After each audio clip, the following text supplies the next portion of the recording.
Hello दोस्तों, आपका स्वागत है हमारे यूट्यूब चैनल में। ये हमारी कांस्टेबल के प्रीवियस ईयर पेपर की सीरीज़ चल रही है, जिसमें अभी तक हमने 4 पेपर सॉल्व कर दिए। आज हम 21 अगस्त 2017 का मॉर्निंग शिफ्ट का पेपर सॉल्व करेंगे। तो चलिए शुरू करते हैं।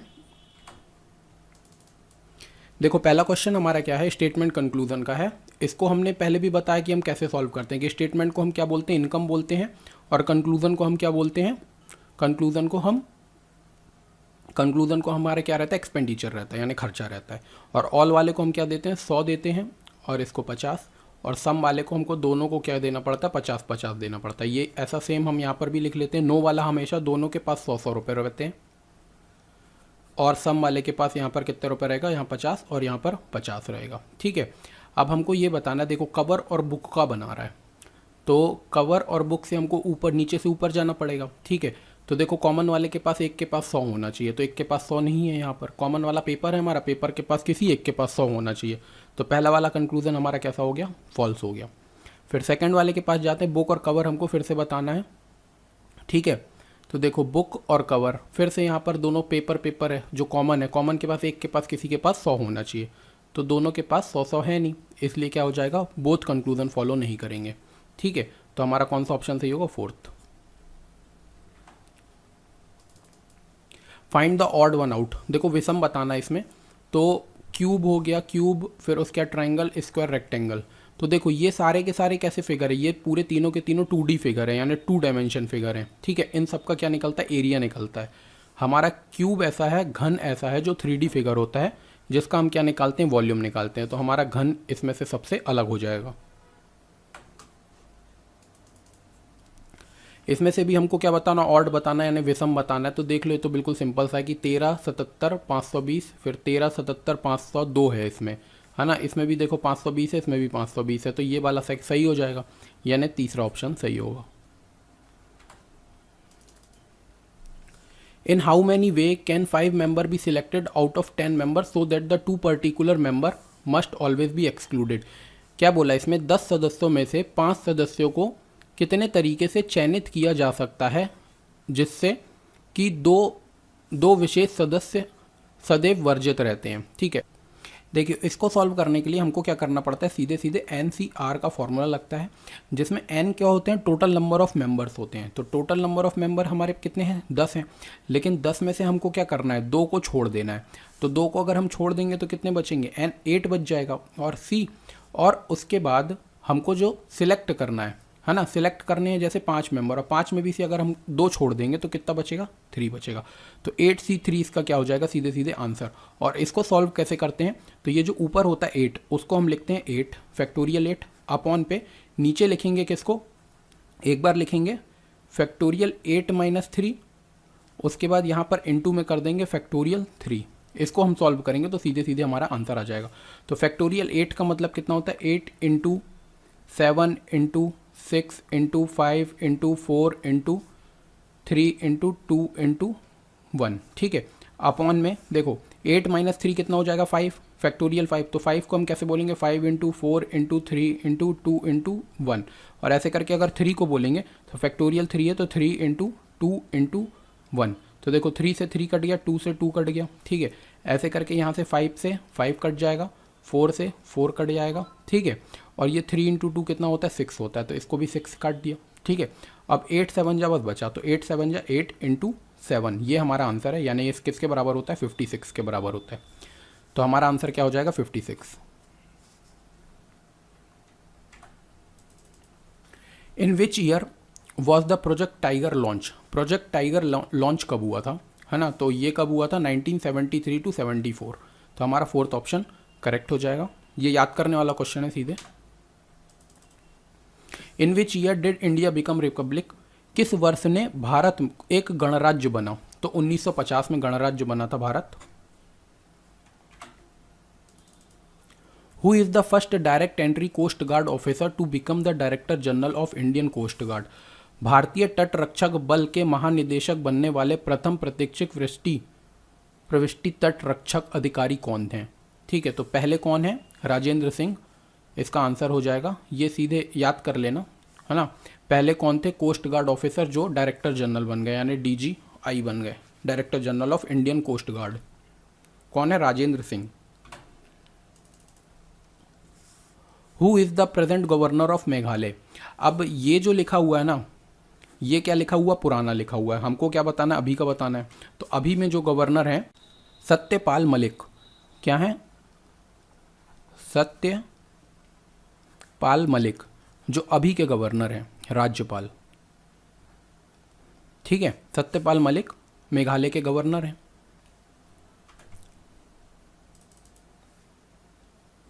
अब देखो क्या बोल रहा है, who is the chief of the Indian navy. अब इंडियन नेवी ये सुनील लांबा है, जो ये पहले थे, ठीक है। अभी कौन है, करमवीर सिंह, करमवीर सिंह, ठीक है, करमवीर सिंह। ये अभी के प्रेजेंट के याद करना, क्योंकि अभी जो अगर पूछेगा तो पुराने नहीं पूछेगा, प्रेजेंट के पूछेगा। तो करमवीर सिंह अभी के हैं। क्या बोल रहा है, 3/4 of the earth surface is occupied. पृथ्वी की सतह के 3/4 भाग किसके द्वारा अधिकृत है। तो वाटर के द्वारा है ना, जल है। 3/4 पार्ट में पृथ्वी के क्या है, जल है, water. Dada Saheb Phalke award is given for. Dada Saheb Phalke पुरस्कार निम्न के लिए प्रदान किया जाता है। तो सिनेमा के लिए, फिल्म के लिए दिया जाता है ना। तो फोर्थ ऑप्शन हमारा करेक्ट होगा, फिल्मों में दिया जाता है। अभी जो प्रेजेंट में दिया गया है वो किसको दिया गया, अमिताभ बच्चन को 2018 में दिया गया है ना। उसके बाद अभी नहीं दिया गया किसी को। Which article of the Indian constitution guarantee the right to freedom of speech and expression. भारतीय संविधान का कौन सा अनुच्छेद बोलने की स्वतंत्रता तथा अभिव्यक्ति के अधिकार की प्रतिभूति करता है। तो आर्टिकल 19 है ये, ठीक है, जो बोलने की आज़ादी देता है हमको कि हम बोल सकते हैं कुछ भी या फिर किसी की मान हानि ना हो। तो आर्टिकल 19 होता है ये। The principal seat of the high court of Madhya Pradesh. Madhya Pradesh का हाई कोर्ट कहाँ पर है, जबलपुर में है। तो ये इसका जबलपुर आंसर हो जाएगा। Paragara is a dam located in. Pagara बांध इस जगह में स्थित है। पगारा डैम कहाँ पर है, मुरैना में स्थित है। पगारा डैम कहाँ पर है, मुरैना में। All union minister are appointed by president. केंद्र सरकार के सभी मंत्रियों की नियुक्ति किसके द्वारा की जाती है, तो राष्ट्रपति के द्वारा की जाती है, प्रेसिडेंट के द्वारा की जाती है। Where is the headquarter of reserve bank of India. भारतीय रिजर्व बैंक का मुख्यालय कहाँ स्थित है, तो मुंबई में स्थित है। तो सेकंड ऑप्शन इसका सही हुआ। NH47 which start at Kundannoor is the shortest highway in India, what is its length. तो इसकी लेंथ कितनी है, देखो ये जो नेशनल हाईवे नंबर 47 है, ये सबसे छोटा है, ठीक है, और ये सबसे छोटा है, और इसकी लेंथ कितनी है, 6 किलोमीटर की। अगर यही चीज़ हमसे पूछ लेता कि सबसे बड़ी हाईवे कौन सी है, तो नेशनल हाईवे नंबर 44 जो सबसे बड़ी है, वो पूरी जम्मू और कश्मीर से लेकर कन्याकुमारी तक जाती है, यानी ऊपर से लेकर पूरी नीचे तक जाती है हमारे इंडिया में, ठीक है। तो ये सबसे बड़ी है, लॉन्गेस्ट है, और ये सबसे छोटी है, NH47।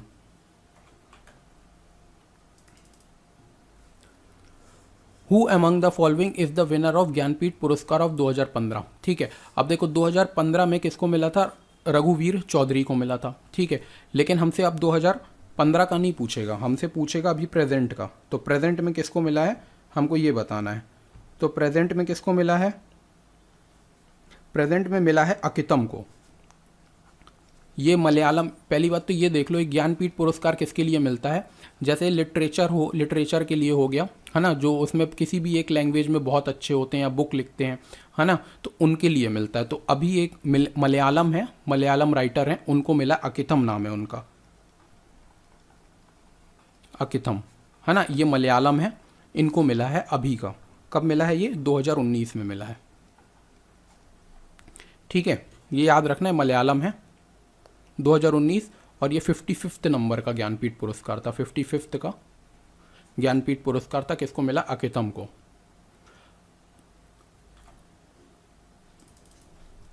सिखों के तीसरे गुरु कौन है, तो तीसरे गुरु कौन है, अमरदास।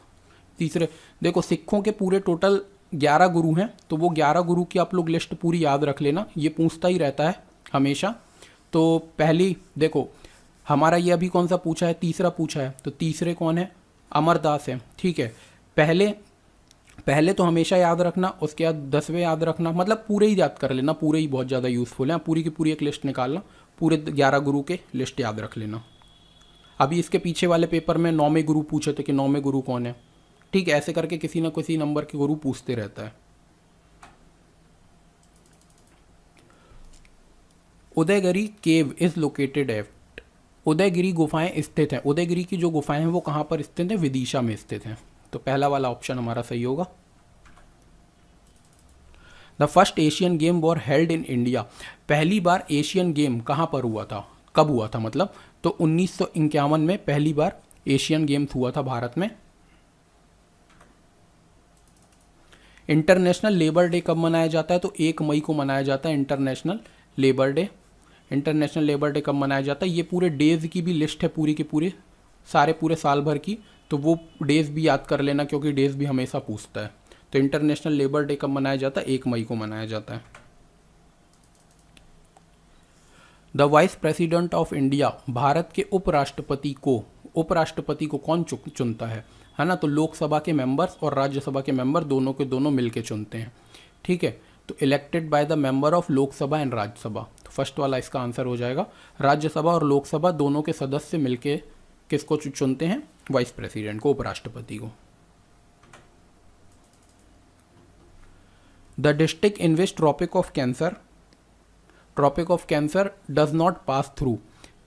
ठीक है, तो देखो पहली बात तो ये देख लो कि मध्य प्रदेश के अंदर टोटल कितनी डिस्ट्रिक्ट हैं? टोटल 14 ऐसी डिस्ट्रिक्ट हैं जहां से ट्रॉपिक ऑफ कैंसर की लाइन गुजरती है। ठीक है, अब वो 14 के 14 डिस्ट्रिक्ट का मैं आपको नाम बता देता हूँ, उसमें से हम इसमें चुन लेंगे कि कौन सी नहीं है। ठीक है, तो पहली है रतलाम, फिर उसके बाद है उज्जैन, फिर शाजापुर, फिर राजगढ़, फिर सीहोर, फिर भोपाल, विदिशा, रायसेन, सागर, दमोह, कटनी, जबलपुर और उमरिया और शहडोल। इतने हैं टोटल। अब मैं लिख नहीं रहा हूँ, ये मैंने एक नाम ले लिया, एक बार और नाम ले लेता हूँ। रतलाम, उज्जैन, शाजापुर, राजगढ़, सीहोर, भोपाल, विदिशा, रायसेन, सागर, दमोह, कटनी, जबलपुर, उमरिया और शहडोल। ठीक है, अब इसमें से जो इसमें नहीं है वो कौन सी है? इंदौर और बालाघाट। इंदौर और बालाघाट दोनों से ट्रॉपिक ऑफ कैंसर नहीं गुजरती है। अब ये पूरे के पूरे 14 हैं, जो ये 14 आप लोग याद कर लेना कि कहाँ कहाँ से लाइन गुजरती है। उसके अलावा कुछ भी देगा तो वहाँ से नहीं गुजरती है। देखो, कंप्लीट द सीरीज। अब मिसिंग नंबर बताना हमको, सीरीज का क्वेश्चन आ गया। यहाँ से 3, 5, 9, 15 और 23। ठीक है, तो देखते हैं अपन इसमें कितना जोड़ा है। 2 जोड़ गया है। ठीक है, इसमें कितना जोड़ा है? 4 जोड़ा है। 4 के बाद यहाँ पर कितना जोड़ा हुआ है? 4 के बाद यहाँ 6 जोड़ा है। तो 6 के बाद यहाँ कितना जोड़ा होगा? 8 जोड़ा होगा। तो 8 के बाद कितना जुड़ेगा? 10। तो 33 आंसर आ गया।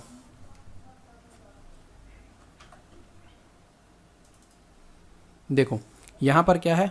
2, 3, फिर 5, फिर 7। ये सारी की सारी कैसी संख्या? अभाज्य संख्याएं हैं, प्राइम नंबर है। तो 7 के बाद अगली अभाज्य संख्या कौन सी होती है? 11 होती है। सेकंड आंसर हो गया। फिर देखो यहाँ पर कितना है? 2, 3, फिर 6, फिर 11, फिर 18। देखते हैं अपन यहाँ पर कितना जोड़ा है? 1 जोड़ा है। 1 के बाद यहाँ पर कितना जोड़ा है? 3 जोड़ा है। 3 के बाद यहाँ पर कितना जोड़ा है? 5 जोड़ा है। 6, 5, 11 होता है। ठीक है, मतलब देखो 11 के बाद यहाँ पर कितना जोड़ा है? 7। तो 7 के बाद यहाँ पर कितना जोड़ा होगा? 9। 9 जोड़ा होगा। तो यानी कितना आ जाएगा? 27।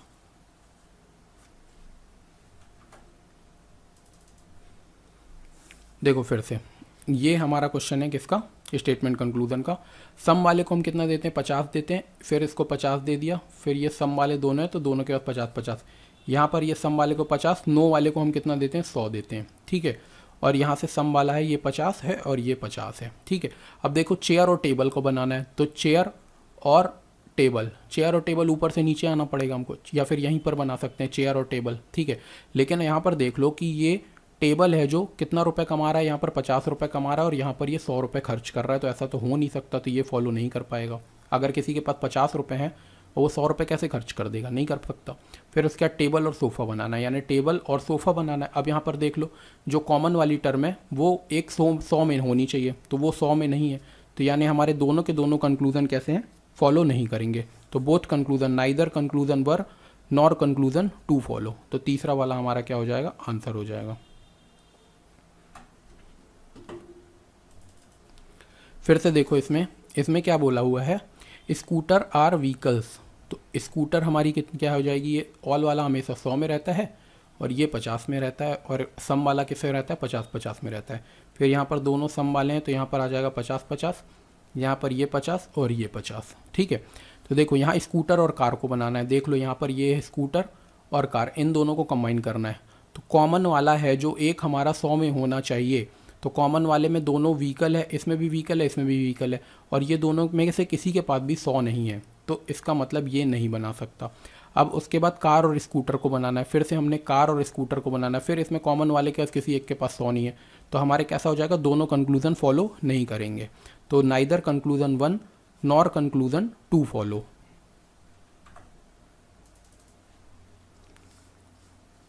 यहाँ से देखो ऑल वाला है तो ऑल वाले के पास हम क्या बोलते हैं 100-50, और सम वाले के पास क्या बोलते हैं 50 और 50। फिर यहाँ पर सम वाला है तो ये 50, ये 50, यहाँ पर ये सम वाला है 50, और सब ये नॉट वाला है, तो नॉट वाले के पास हमेशा कितना रहता है, 100 रहता है। ठीक है, तो यहाँ से देखो प्लांट और सर्ब बनाना है, तो ये प्लांट है और ये सर्ब। इसमें कॉमन वाला हमारा क्या है, कॉमन वाला ट्री है, एक के पास 100 है तो चल जाएगा। ठीक है, अब देखो प्लांट है जो 50 रुपये खर्च कर रहा है और यहाँ पर कमा भी 50 रहा है, यानी चल जाएगा, और शर्ब भी है कितनी 50 खर्चा कर रहा है, 50 कमा रहा है, यानी कि ये फॉलो कर जाएगा। ठीक है, उसके बाद दूसरा देखते हैं। देखो प्लांट है और शर्ब है ना, श्रब। तो इसमें क्या देखते हैं, प्लांट से हमको नीचे से ऊपर जाना है। ठीक है, नीचे से ऊपर जा रहे हैं तो कॉमन वाले के पास एक के पास देख लिए 100 है, चल जाएगा। ठीक है, लेकिन यहाँ पर देख लो कि ये शर्ब है जो ये 50 रुपये कमा रहा है, लेकिन यहाँ खर्च कितना कर रहा है, 100 रुपये खर्च कर रहा है। कोई 50 रुपये कमा के 100 रुपये खर्च तो कर नहीं सकता, इसलिए ये क्या हो जाएगा, गलत हो जाएगा। तो ओनली कंक्लूजन फर्स्ट फॉलो, तो ओनली कंक्लूजन फर्स्ट में हमारा कौन सा आ जाएगा, सेकेंड वाला आ जाएगा। ठीक, ऑड वन आउट बताना है। देखो घोड़ा कहाँ रहता है, अस्तबल में रहता है। ठीक है, भेड़ और पैन, ये भेड़ और पैन। उसके बाद बर्ड और नेस्ट, पक्षी कहाँ रहती है, घोंसले में रहती है। डॉग कहाँ रहता है, देखो कुत्ता जो रहता है, कुत्ता डेन में तो रहता नहीं है। ठीक है, शीप के घर को पेन बोला जाता है, शीप जहाँ रहती है उसको पेन बोला जाता है। ठीक है, और डेन में कौन रहता है, गुफा में कौन रहता है, गुफा में तो शेर रहता है। ठीक है, तो कुत्ता और डेन ये गलत हो जाएगा, मतलब ये ऑड वन आउट हो गया, यानी फोर्थ वाला सही हो गया। द सीरीज गिवन बिलो, इसमें फिर से हमको क्या बताना, इनकरेक्ट बताना, इनमें से कोई एक गलत है। ठीक है, तो हम अलग से लिख लेते हैं, 1, 3, 7, 15, 31 और फिर 64। तो देखो 1 से कितना बढ़ा है, 2 बढ़ा है, 2 से यहाँ पर कितना इंक्रीज़ हुआ है, 4 इंक्रीज़ हुआ है, फिर 4 से ये कितना इंक्रीज़ हुआ है, 8 इंक्रीज़ हुआ है। ठीक है, 8 से यहाँ पर ये कितना इंक्रीज़ हुआ है, 16 इंक्रीज़ हुआ है, और 16 के बाद यहाँ कितना इंक्रीज़ होना चाहिए, 32 इंक्रीज़ होना चाहिए, यानी कि 3 और 3 6, और यहाँ पर 64 की जगह कितना आना चाहिए, 63 आना चाहिए, तब ये सही होता। तो 64 वाली टर्म हमारी क्या होगी, गलत होगी, तो इसको हम टिक कर देते हैं।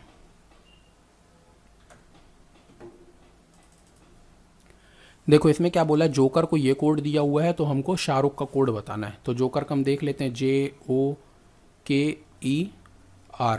तो जे कितना होता है, 10, 15, उसके बाद 11, 5, और ये हो जाता है कितना, 18।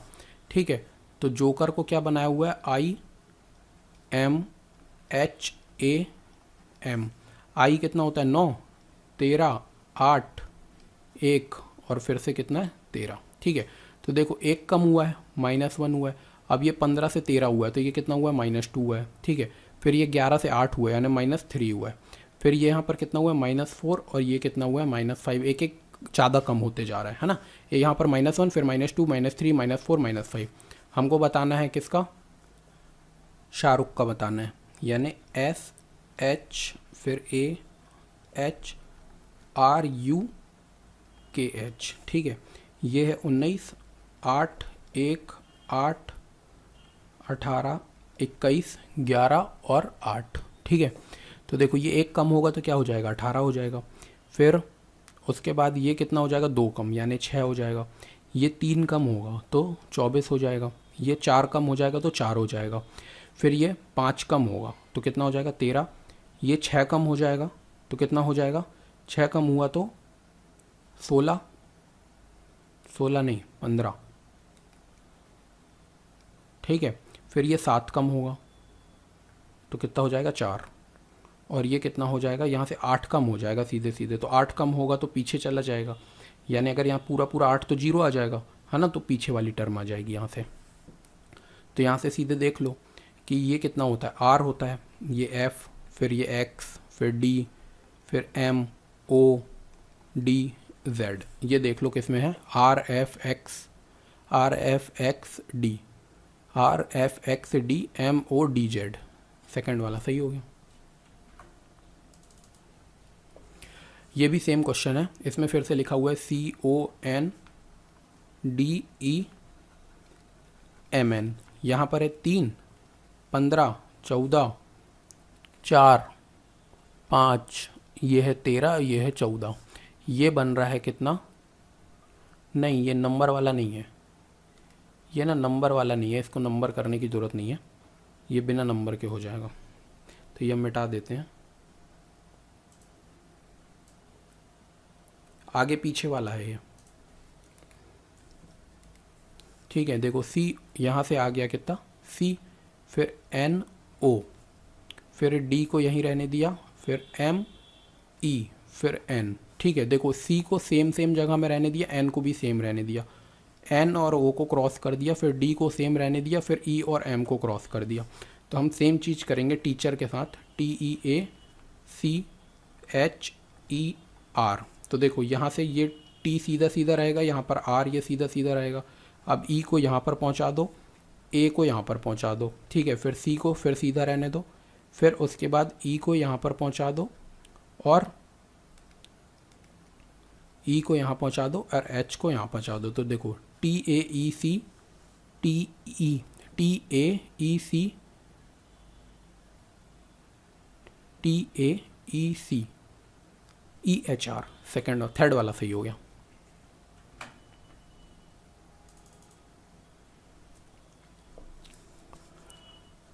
देखो बिल्कुल सेम सी क्वेश्चन है, हर पेपर में लगभग सेम ही आते हैं। तो ये अपना 3 है, ये 8 है, ये 1 है, ये 9 है, और ये 18 है। तो यहाँ से ये बन गया DIBJS, ये हो जाएगा 4, 9, 2, 10, और ये आ जाएगा 18। तो देखो एक इंक्रीज़ हुआ, यहाँ से यहाँ बढ़े हैं तो +1 हुआ है, ठीक है। फिर यहाँ पर +1, +1, +1, फिर यहाँ कुछ प्लस नहीं हुआ। अच्छा S19 होता है, 18 लिख गया मेरे से, है ना, +1 ही हुआ यहाँ पर भी। तो ये कितना हो जाएगा, 19 हो जाएगा। हमको फिर से यहाँ पर टेबल का बताना, तो सीधे हम आगे कर देते हैं। देखो T के बाद क्या आता है, U आता है, A के बाद क्या आता है, B आता है, B के बाद C आता है, L के बाद M आता है, और E के बाद कितना आता है, F आता है। तो UBCMF फर्स्ट ऑप्शन में ही है। देखिए यहाँ पर ना इंस्ट्रक्शन दिए हैं कि प्लस का मतलब क्या होता है, मल्टीप्लाई, इनटू का मतलब यहाँ पर डिवीज़न होता है, डिवाइड का मतलब एडिशन होता है, और ये माइनस का मतलब क्या होता है, इक्वल टू, और इक्वल टू का मतलब माइनस होता है। तो सीधे हम कर लेते हैं कि 60 के बाद देखो क्या दिया है, मल्टीप्लाई का साइन। मल्टीप्लाई का मतलब होता है डिवाइड, तो हमने कर दिया डिवाइड, ठीक है, डिवाइड। फिर यहाँ पर कितना हुआ है, 22। फिर इक्वल का मतलब क्या होता है, इक्वल का मतलब होता है -10, ठीक। फिर प्लस का मतलब क्या होता है, मल्टीप्लाई, तो हमने मल्टीप्लाई लगा दिया 1, फिर मल्टीप्लाई 3, फिर मल्टीप्लाई 3। इसको सॉल्व करना है। तो यहाँ से आ जाएगा 60 अपॉन पे ये हो जाएगा कितना, 12, और 3 × 3 कितना हो गया, 9, ठीक है। ये 12 5 × 60 हो गया, और 9 5 × कितना होता है, 45। तो हमारा आंसर कितना आ गया, 45।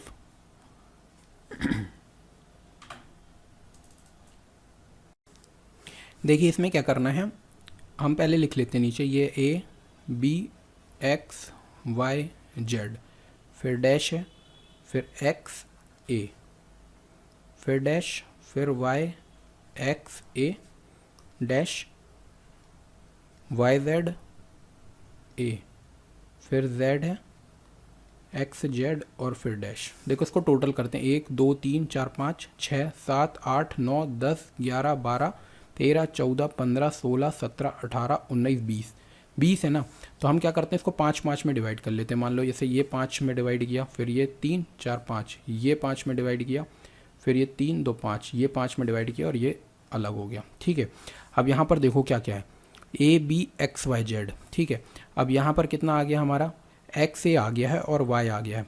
मान लो ये चीज़ हमको चारों में फिल करनी है, ठीक है, सब में होना चाहिए। तो यहाँ पर देखो, यहाँ पर हम कितना कर देते हैं, B और जेड। अब देखो यहाँ पर X Y Z A B पाँचों चीज़ आ गई। अब यहाँ पर भी सेम चीज़ करते हैं कि एक्स ए है, वाई जेड है, बी बस नहीं है, तो बी यहाँ पर डाल देते हैं। ठीक है, अब ऐसे करके यहाँ पर क्या नहीं है, यहाँ पर एक तो बी नहीं है और वाई नहीं है, तो हमारा आंसर क्या हो जाएगा, आंसर हो जाएगा बी, फिर जेड, फिर बी, फिर बी, फिर Y, B Z B B Y, B Z B B Y. देखो इसको क्या करना है, इसमें फिर से हमको ये कोड में दिया हुआ है, तो हमको बताना है, किसका कोड बताना है हमको which is the word for local का हमको कोड बताना है। तो देखो क्या क्या दिया हुआ है, यहाँ पर लिखा हुआ है BETA बेटा जेटा टेटा को दिया है स्लो लोकल ट्रेन। ठीक, फिर उसके बाद क्या बोला हुआ है, जेटा जोटा और पोटा, इसका मतलब है फास्ट पैसेंजर ट्रेन।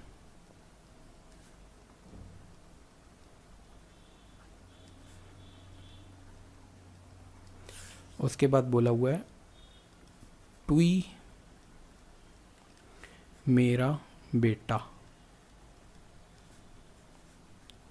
तो view local train, view slow motion.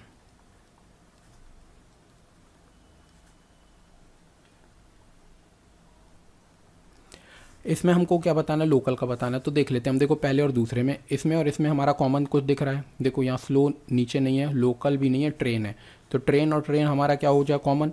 तो यहाँ से देखो कॉमन क्या दिख रहा है हमको, जेटा, तो ट्रेन का यहाँ सीधे सीधे हम बोल देंगे ट्रेन का क्या हो गया हमारे पास कोड, जेटा हो गया।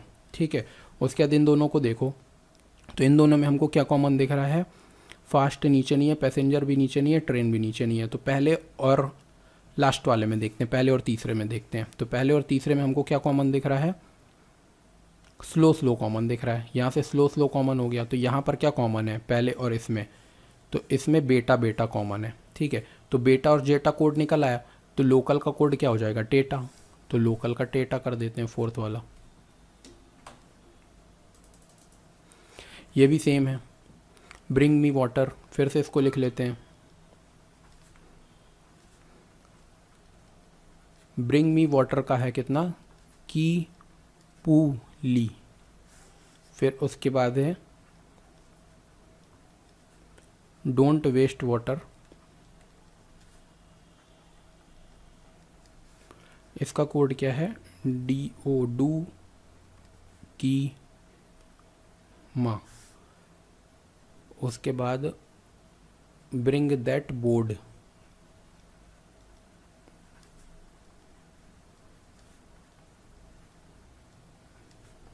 ब्रिंग दैट बोर्ड का क्या है, ली था से, ली था से। हमको किसका बताना है, ब्रिंग का कोड बताना है। ठीक है, तो पहले वाले में और सेकंड वाले में, फर्स्ट और सेकंड में देखो हमको क्या कॉमन दिख रहा है, वाटर कॉमन दिख रहा है, और यहाँ से हमको क्या कॉमन दिख रहा है, की कॉमन दिख रहा है। तो वाटर का क्या हो गया, की हो गया, वाटर का लिख लो, की हो गया। फिर इन दोनों में देख लो कॉमन क्या है, इसमें हमको कुछ कॉमन, डू नीचे नहीं है, की भी नीचे नहीं, माँ भी नहीं। पहले और तीसरे में देख लो, पहले और तीसरे में हमको क्या कॉमन दिख रहा है, ली कॉमन दिख रहा है। ठीक है, तो पहले और तीसरे में हमको क्या कॉमन दिख रहा है, ब्रिंग कॉमन दिख रहा है। ठीक है, तो ब्रिंग का कोड सीधे सीधे क्या हो जाएगा, ली हो जाएगा, तो ब्रिंग का कोड ली लगा दो, फोर्थ वाला सही हो गया। ब्रिंग का ही हमसे पूछा था।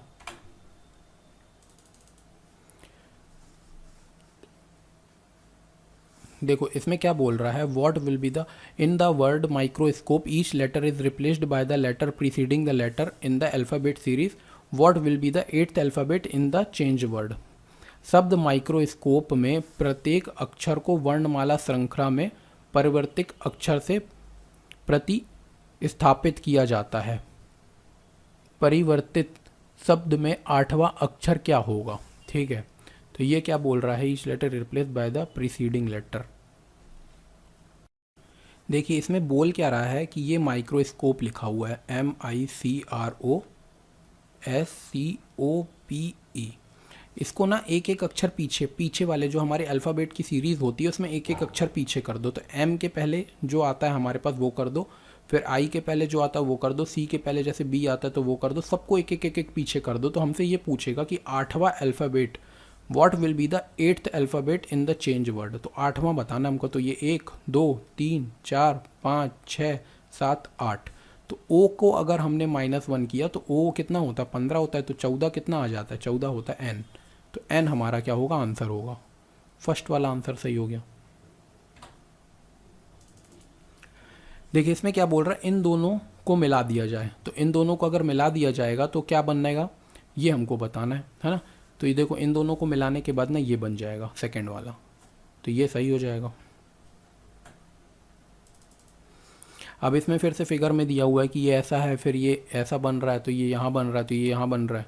तो यहाँ के बाद अब कौन सा बनेगा, तो कौन सा बनेगा हमारा तीसरा वाला ऑप्शन बन जाएगा, ये वाला अगला। अब इसको सिंप्लीफाई करना है। देखो इसको सिंप्लीफाई करने के लिए हम क्या करते हैं, 6/9 प्लस 4/9। ऑफ का मतलब क्या होता है मल्टीप्लाई। फिर यहाँ पर बोला है 3/5 डिवाइड 1 2/3 इंटू 1 1/4 माइनस 1/3। ठीक है, ये चीज़ करना है। तो हम क्या करते हैं, सबसे पहले इसको सॉल्व कर लेते हैं। यहाँ पर अगर ये डिवाइड का साइन है, ठीक है, देखो इस डब्बे को ऐसे ही बने रहने देते अपन, 6/9 प्लस 4/9। ठीक है, और यहाँ पर लिखेंगे 3/5 और यहाँ पर ये डिवाइड का साइन है। इसको अगर हम मिक्स्ड फ्रैक्शन है इसको बनाएंगे तो 3 1 जा 3 और 4 5, तो 5/3। फिर इनटू किया किसका 4 1 जा 4 और कितना 5/4 माइनस 1/3 हो जाएगा। ठीक है, अब ये क्या दिया हुआ है डिवाइड में दिया हुआ, अगर इसका मल्टीप्लाई में साइन कर देते हैं तो ये उल्टा हो जाएगा, है ना। तो यहाँ से ये कितना आ जाएगा 3/5 इंटू यहाँ पर हो जाएगा 3/5। ठीक है, और इसके इंटू में कितना है 5/4 माइनस 1/3, ये हो गया। और इसको भी अगर हम सॉल्व कर लेते हैं तो इसका एलसीएम कितना आ जाएगा 9 आ जाएगा, और यहाँ पर कितना आएगा 6 + 4, तो ये कितना हो जाएगा हमारे पास 10/9। ठीक है, उसके बाद इसको ब्रैकेट में रहने दो, 3 × 3 कितना हो जाएगा 9, और 9 × 5 कितना हो जाएगा 45। तो ये कितना हो जाएगा 45/25 इंटू 4 किसके बराबर हो जाएगा 100 के बराबर। इससे हमको क्या करना है 1/3 माइनस करना है। ठीक है, तो देखो ये एक जीरो से तो ये जीरो चला जाएगा, और ये 9 से कितनी बार में चला जाएगा 5 टाइम्स में, तो 5/10 माइनस 1/3। अब इसको अगर हम सॉल्व करते हैं तो कितना आ जाएगा, यहाँ से आ जाएगा 15 माइनस 10/30। तो इसको सॉल्व किया तो कितना आ जाएगा 25 नहीं 15 में से 10 चला जाएगा, तो कितना बचा 5/30, और 5 1 ज़ा और 5 6 ज़ा, यानी जो आंसर आ गया वो क्या आ गया 1/6। तो 1/6 हमको टिक करना है। Mahesh goes to the shop to buy a shirt for ₹654. The rate of sale tax is 9%. He tell the shopkeeper to reduce the price of the shirt so that he pay only ₹654 inclusive for the sale tax. Find the reduction needed to price of shirt. इसने क्या बोला, महेश किसी shop में गया एक shirt खरीदने के लिए, और कितने की शर्ट थी 654 रुपये की थी। अब लेकिन उसमें क्या बोल रहे हैं कि सेल टैक्स भी ऐड होगा 9% का। ठीक है, 9% का इसमें अगर सेल टैक्स और ऐड हो जाएगा तो ये इसकी 654 रुपये और बढ़ जाएगी। लेकिन ये क्या बोलता है शॉपकीपर से, वहाँ के दुकानदार से ये बोलता है कि इस प्राइस को आप क्या करो, शर्ट के प्राइस को थोड़ा सा पैसा कम कर लो, कि मैं आपको 654 रुपये ही दूँ। इसमें क्या हो जाएगा सेल टैक्स भी क्या हो जाएगा इंक्लूड हो जाएगा। तो देखो अगर मान लो इसका 109% मतलब 9% का अगर सेल टैक्स है, और मान लो अगर कोई चीज़ थी 100 रुपये की और 9% का उसमें सेल टैक्स ऐड हो जाएगा, तो वो कितने की हो जाएगी 109 रुपये की हो जाएगी। और 109 रुपये उसमें एंड में उसने दिया कितना रुपये, एक 654 रुपये ही दिए। ठीक है, कि 654 रुपये में उसके पास ये पैसे भी उसमें ऐड थे, है ना। तो अब ये बता रहा है कि शर्ट उसको कितने की, शर्ट की कीमत क्या रही होगी, हमको ये बताना है। तो हमको क्वेश्चन में ये जो वैल्यू दी हुई है 654, ये किसकी वैल्यू है, ये है किसकी 109 की वैल्यू है। और इससे हम क्या करेंगे, अगर 9 को हटा देंगे तो 100 रुपये की शर्ट थी, तो 100 अगर हम इससे मल्टीप्लाई करें तो हमको यहाँ से पता चल जाएगा कि ये कितने की शर्ट थी। ठीक है, तो इसको अगर आप सॉल्व करोगे तो आएगा कितना 53 पॉइंट करके कुछ आएगा। ठीक है, तो हमारा लगभग जो आंसर आ रहा है वो कितना आ रहा है 54 आ रहा है। इसको पूरा नहीं कटेगा, ये पॉइंट में आएगा, तो हमारा 54 अप्रॉक्स वाला आंसर लिखा हुआ है, तो सेकंड आंसर हमारा क्या सही हो जाएगा। How many number from 500 to 700 start और एंड इन 6।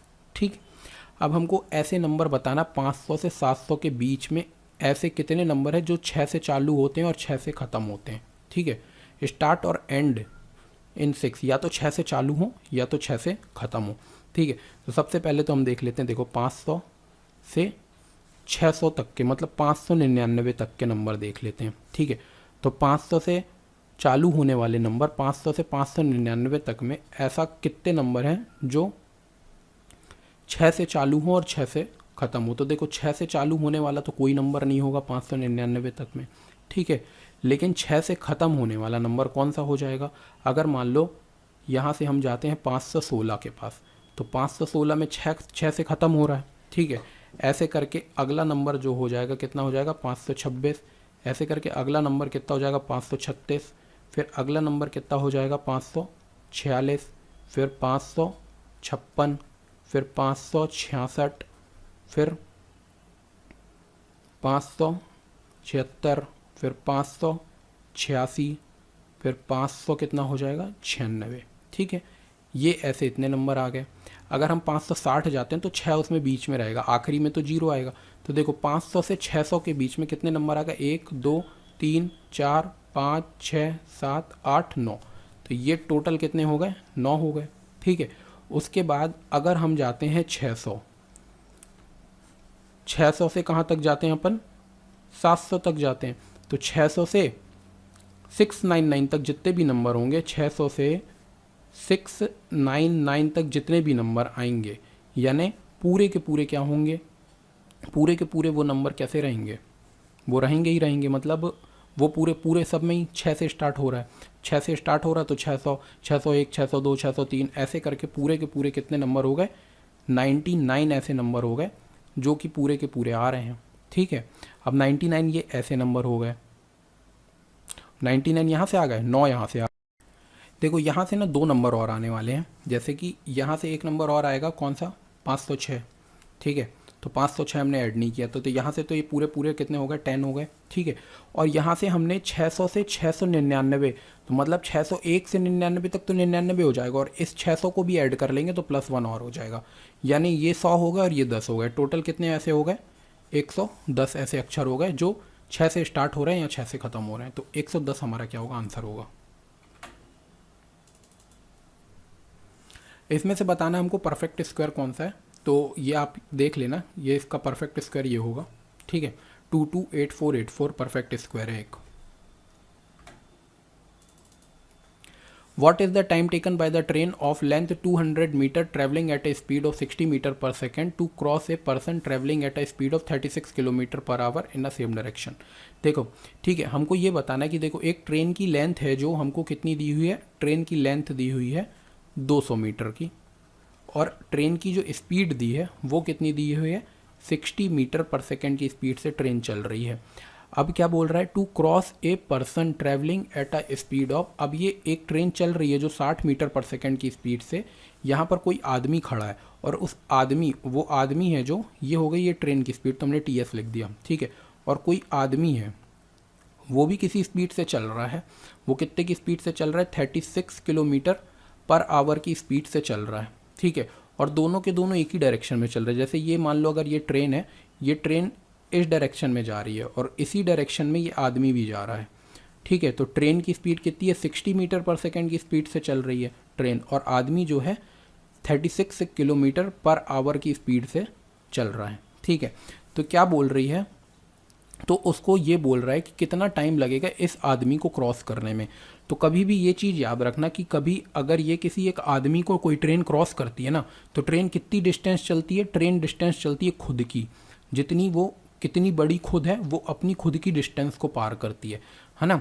तो सबसे पहले तो ये देखो ये 60 मीटर पर सेकेंड दिया हुआ है, इसको भी हम यहाँ पर 36 किलोमीटर पर आवर दिया, इसको भी हमको क्या करना है मीटर पर सेकेंड में अगर कन्वर्ट करना है तो इसको हम क्या करेंगे 5/18 से मल्टीप्लाई कर देंगे। तो ये देखो 18 टू जा कितना होता है 36 होता है। तो यहाँ से हमको आदमी की स्पीड पता चल गई कितनी 10 मीटर पर सेकेंड की स्पीड है। अब दोनों के दोनों अगर सेम डायरेक्शन में जा रहे होते हैं ना, दोनों अगर सेम डायरेक्शन में जा रहे होते हैं तो इन दोनों की जो स्पीड है ना वो क्या होती है, सब्ट्रैक्ट हो जाती है। तो जो कॉमन स्पीड आएगी ना वो 60 - 10 आ जाएगी। और हमारे पास फॉर्मूला क्या होता है, speed is equal to distance upon पे टाइम होता है। तो स्पीड हमारी कितनी आ जाएगी 60 - 10। और डिस्टेंस कितनी कवर करेगी, ट्रेन अपनी लेंथ के बराबर। तो ट्रेन की लेंथ कितनी दी है 200 मीटर की दी हुई है। तो 200 अपॉन में कितना आ जाएगा, टाइम आ जाएगा। तो टाइम यहाँ से ऊपर चला जाएगा तो यहाँ से कितना आ जाएगा 200 बटे में 50। तो देखो ये 0 से 0 5 4 जा 20। तो इसको कितना टाइम लगेगा, 4 सेकेंड लगेगा उस आदमी को क्रॉस करने में। फर्स्ट आंसर सही हो गया। What is the average of first 5 prime number, है ना। प्रथम 5 अभाज्य संख्याओं का औसत बताना है हमको। तो पहली अभाज्य संख्या कौन सी होती है, 2 होती है। फिर उसके बाद अगली होती है 3, फिर अगली कौन सी होती है 5, फिर कौन सी होती है 7, और 7 के बाद अगली कौन सी होती है 11। इन सबको प्लस करो, ठीक है। देखो 3 2 5 और 5 और 5 हो गया कितना 10, ठीक है। और 10 और 7 हो गया 17, 17 और 10 हो जाएगा कितना 27 और 1 28, यानी 28 हो गया। 28 को हम किससे 5 संख्या है टोटल, तो 5 से डिवाइड कर दिया। तो 5 5 कितना हो जाएगा 25, 25 हो गया, बचा कितना 3 अपॉन पे 5। तो 5 3 अपॉन पे 5 इसका आंसर हो जाएगा, तीसरा option. Average of all prime number between 30 to 50, 30 से 50 के बीच में जितने भी प्राइम नंबर है उनका एवरेज बताना है, ठीक है। तो देखो सबसे पहले तो 30 के बाद जो अगला प्राइम नंबर आता है वो आता है कितना 31 आता है। 31 के बाद अगला कौन सा आता है 37, 37 के बाद क्या आएगा 41, 41 के बाद कौन सा आएगा 43, फिर 47, ठीक है। इतने ही प्राइम नंबर आते हैं। अब इन सबको सम करो और इनके नंबर से इनको डिवाइड कर दो, यानी 1 2 3 4 5, इसको 5 से डिवाइड कर दो, ठीक है। तो देखो अपन पहले 10 से डिजिट वाले को, जैसे 30 और 30 हो गया 60, 60 और 40 कितना हो जाएगा 100, और 100 और 40 कितना हो जाएगा 180। तो 180 को बगल में लिख लेते हैं। फिर ये 7 और 3 10, 10 और ये 8 18, 18 और 1 19, यहाँ से 19 और ऐड कर दिया। तो यहाँ पर आ जाएगा 9 9 1, यानी कि 199 अपॉन पे 5। अब इसको काट दो, देखो 5 3 ज़ा 15 होता है, यहाँ पर आया 5 4 आ गया यहाँ पर, है ना। और 5 9 ज़ा होता है 45, 45 के बाद बचा कितना 4 बचा, पॉइंट लगा के यहाँ पर लगा दिया 0, तो 5 8 ज़ा कितना होता है 40। तो 39.8 क्या होगा, आंसर आ गया 39.8, तीसरे ऑप्शन में है।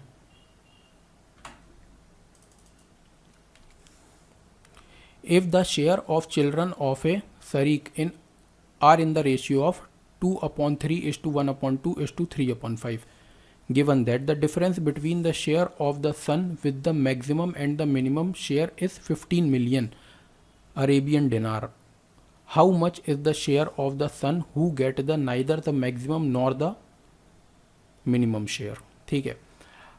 अब इसमें ये बोल रहा है कि एक शेख है, शेख के 3 बच्चे हैं और 3 बच्चों को जो पैसे मिल रहे हैं वो किस किस रेशियो में मिल रहे हैं। एक को मान लो ये कोई ए है कोई बच्चा है, एक बी है कोई बच्चा और एक सी है। तो तीनों बच्चों का जो शेयर है पहले को मिल रहा है 2/3 मिल रहा है, दूसरे को मिल रहा है 1/2 और तीसरे को मिल रहा है कितना 3/5, ठीक है। ये ऐसे ऐसे मिल रहा है। हमको ना इसको सिंपल अगर फ्रैक्शन में बनाना है तो हम क्या करेंगे, नीचे नीचे वाले नंबरों का एलसीएम लेते हैं, यानी कि 5 का 2 का और 3 का हम एलसीएम लेते हैं और एलसीएम से ऊपर वाले नंबर को मल्टीप्लाई कर देते हैं। तो देखो 5 का और 3 का और 2 का सारे के सारे प्राइम नंबर है, तो ये सारे के सारे क्या करना पड़ेगा अपन को, सबको मल्टीप्लाई करने पड़ेगा। तो 5 2 10, 10 × 3 कितना आ जाएगा 30। तो सारे नंबर को हम क्या करते हैं 30 से मल्टीप्लाई कर देते हैं, यानी 30 से इसको कर दिया, इसको भी 30 से कर दिया और इसको भी 30 से कर दिया। तो ये काटेंगे इसको तो यहाँ से आ जाएगा 10, इसको काटेंगे 2 से तो ये आ जाएगा कितना 15, और इसको 5 से काटेंगे तो कितना आ जाएगा 6, ठीक है। तो ये ऊपर वाला ए का शेयर कितना आ गया 20, उसके बाद बी का शेयर कितना आ गया 15 और सी का शेयर आ गया कितना 18। देखिए इसके बाद क्या बोला है, इसके बाद ये बोला है कि मैक्सिमम और मिनिमम के बीच का शेयर, यानी जिसको सबसे ज़्यादा पैसे मिले हैं उसको किसको मिले होंगे, ए को मिले होंगे, और सबसे कम किसको मिले होंगे बी को मिले होंगे, है ना। इसको क्योंकि 15 मिल रहा है, इसको 20 मिल रहा है, इसको 18, तो 18 वाला बीच वाला हो गया। तो देखो इन दोनों के बीच का अंतर है जो वो कितना है, 5 है। और क्वेश्चन में ये दोनों अंतर बताया हुआ है किसके बराबर, 15 मिलियन के बराबर दिया हुआ है। तो अगर 5 15 के बराबर है तो एक किसके बराबर आ जाएगा, 3 मिलियन के बराबर आ जाएगा। तो एक अगर 3 मिलियन के बराबर है तो हमको 18 का बताना है, जिसको बीच के पैसे मिले, ना तो सबसे ज़्यादा ना तो सबसे कम। तो वो किसको मिले, 18 को मिले। तो 18 को हम 3 से मल्टीप्लाई कर देंगे, 18 तिया कितना होता है, 54। तो 18 इंटू 3 किए तो कितने मिल गए, 54 मिलियन रुपीज़ मिले हैं किसको, बीच वाले को। तो हमारा आंसर क्या हुआ, सेकंड हो जाएगा सही। A person purchased a bike for rupees 50,440 including sale tax. If the rate of the sale tax is 4%, find the original cost of the bike. बिल्कुल सेम पिछले वाले के जैसे क्वेश्चन है कि सेल टैक्स इंक्लूड है। मान लो हमारी 100 रुपये की बाइक थी और इसमें सेल टैक्स ऐड हो गया, यानी कितने की बन गई वो बाइक हमारी, बन गई 104 रुपये की बाइक बन गई। और 104 हमको क्वेश्चन में किसके बराबर दिया, 50,440 के बराबर। 50,440 के बराबर कितना है, 104। तो 100 के बराबर क्या होगा, तो ये सीधे सीधे इसको काट दो, है ना। तो आंसर आ जाएगा हमारा। इसको हम काटते हैं किससे, 13 से चला जाएगा ये। 13 8 जा 104 होता है। देखो 13 3 जा 39 जाएगा, 39 जाएगा तो यहाँ पर कितना बचेगा, 11। ये 114 बच गया। तो 114 में फिर से अपन क्या करेंगे, 13 8 जा 104, फिर यहाँ पर 10 बचा तो 104 हो गया। तो फिर 13 8 जा 104 और ये 0, ठीक है। फिर इसको हम सीधे सीधे क्या काटेंगे, 8 से ही काट देते हैं। तो देखो 8 4 जा कितना होता है, 32। यहाँ पर कितना बचा, 32 और यहाँ बच गया 6 बचा। तो 8 8 जा कितना होता है, 64। यहाँ पर बचा कितना, 4। तो 8 5 जा 40। तो कितना बच गया हमारा, 485। और ये 100 का इसमें मल्टीप्लाई कर दिया, यानी 0 0 2 0 लगा दिए। इतने रुपए की उसकी क्या रही होगी, बाइक रही होगी, ठीक है। कितना हो गया, 48,500। An iron box was bought for rupees 770.75 and was sold for the profit of rupees 50.25. Find the selling price of the iron box. ठीक है, एक आयरन बॉक्स को कितने रुपए में ख़रीदा गया, 770 रुपये .75 में ख़रीदा गया और उसको कितने प्रॉफिट में बेच दिया गया, 50 रुपये 50.25 के प्रॉफिट में। Find the selling price. बहुत सिंपल सा है, इतने रुपए में ख़रीदा और कितने का प्रॉफिट में बेच रहा है, तो इसको सीधे सीधे क्या कर दो, ऐड कर दो। तो यहाँ से तो कितना आ जाएगा, 0 0 1 7 5 कितना होता है, 12 8 821 रुपये में बेच दिया जाएगा इसको। सीधे बस इन दोनों को जोड़ना ही है, इतने इजी भी क्वेश्चन आते हैं। There are 3 section A, B, C in an examination and it is necessary to get at least 40% of the total marks to pass the exam. A candidate got 84 out of 120 in section A and 40 out of 150 and in section B. State the minimum mark the candidate has to obtain out of 180 in section 3 in order to pass the examination. ठीक है, इसमें क्या बोल रहा है कि 3 section है किसी एक एग्ज़ाम में, एक एग्ज़ाम ए है, एक बी है और एक सी है, 3 सेक्शन एग्जामिनेशन के। अब इसमें बोल रहा है कि इन सब में मिला के इनको 40% चाहिए पास होने के लिए, सब में मिला के 40% हमको चाहिए ही चाहिए, ठीक है, पास द। अब कैंडिडेट ए है जो, इसको मिले हैं कितने, 84 मार्क्स मिले हैं, किस में से, 120 में से। ऐसे करके 40 आउट ऑफ 150 मिले हैं। अब इसको 3 सेक्शन है और एक ही कैंडिडेट के मार्क्स है, ये 3 सेक्शन के मार्क्स दिए हैं इसको। उस लड़के को कितने 84 मिले हैं, किस में, 120 में। दूसरे में कितने मिले हैं, 40 मार्क्स मिले हैं 150 में से इन सेक्शन बी। और तीसरे सेक्शन में हमको नहीं पता, मान लो उसको कितने मार्क्स मिले हैं, ठीक है, और उसको मिल रहे हैं कितने, 180 में से। तो हम सबसे पहले तो पास होने के मार्क्स निकाल लेते हैं। तो टोटल मार्क्स करो, हमको पता है पहला कितने का, 120 का है, दूसरा 150 का, तीसरा 180 का। इन सबको अगर टोटल कर लेते हैं तो देखो 100 200 300, तो 300 तो ये हो गया। फिर 80 और 20 अगर जोड़ दिए तो कितना हो गया, 100 वो हो गया और 50 ये हो गया। तो टोटल कितना आ गया, 450। 450 तो हमारे पास टोटल मार्क्स हो गए। अब 450 का 40% है कौन, पास होने के लिए। तो ये 0 से ये 2 0 कट गए, 4 5 का कितना होता है 20, यहाँ पर 2 आ गया 16 17 18, यानी टोटल उसको 180 मार्क्स चाहिए पास होने के लिए। अभी उसने कितने मार्क्स पा लिए, एक में 84 पाए हैं, एक में 40 पाए हैं, तो कितने हो गए 124 मार्क्स पा चुका है। उसको टोटल 180 करने हैं। तो अगर 180 में से हम 24 मार्क्स घटा देते हैं तो हमको यहाँ से पता चल जाएगा कि उसको पास होने के लिए कितने नंबर चाहिए। तो हम सीधे सीधे 124 इससे घटा दिए, तो यहाँ से कितना आ गया 4, और यहाँ से कितना बचा 7, 7 में से 2 जाएगा तो कितना 54। इसको 54 नंबर और चाहिए पास होने के लिए, तो 54 क्या हो जाएगा इसका आंसर। ठीक है,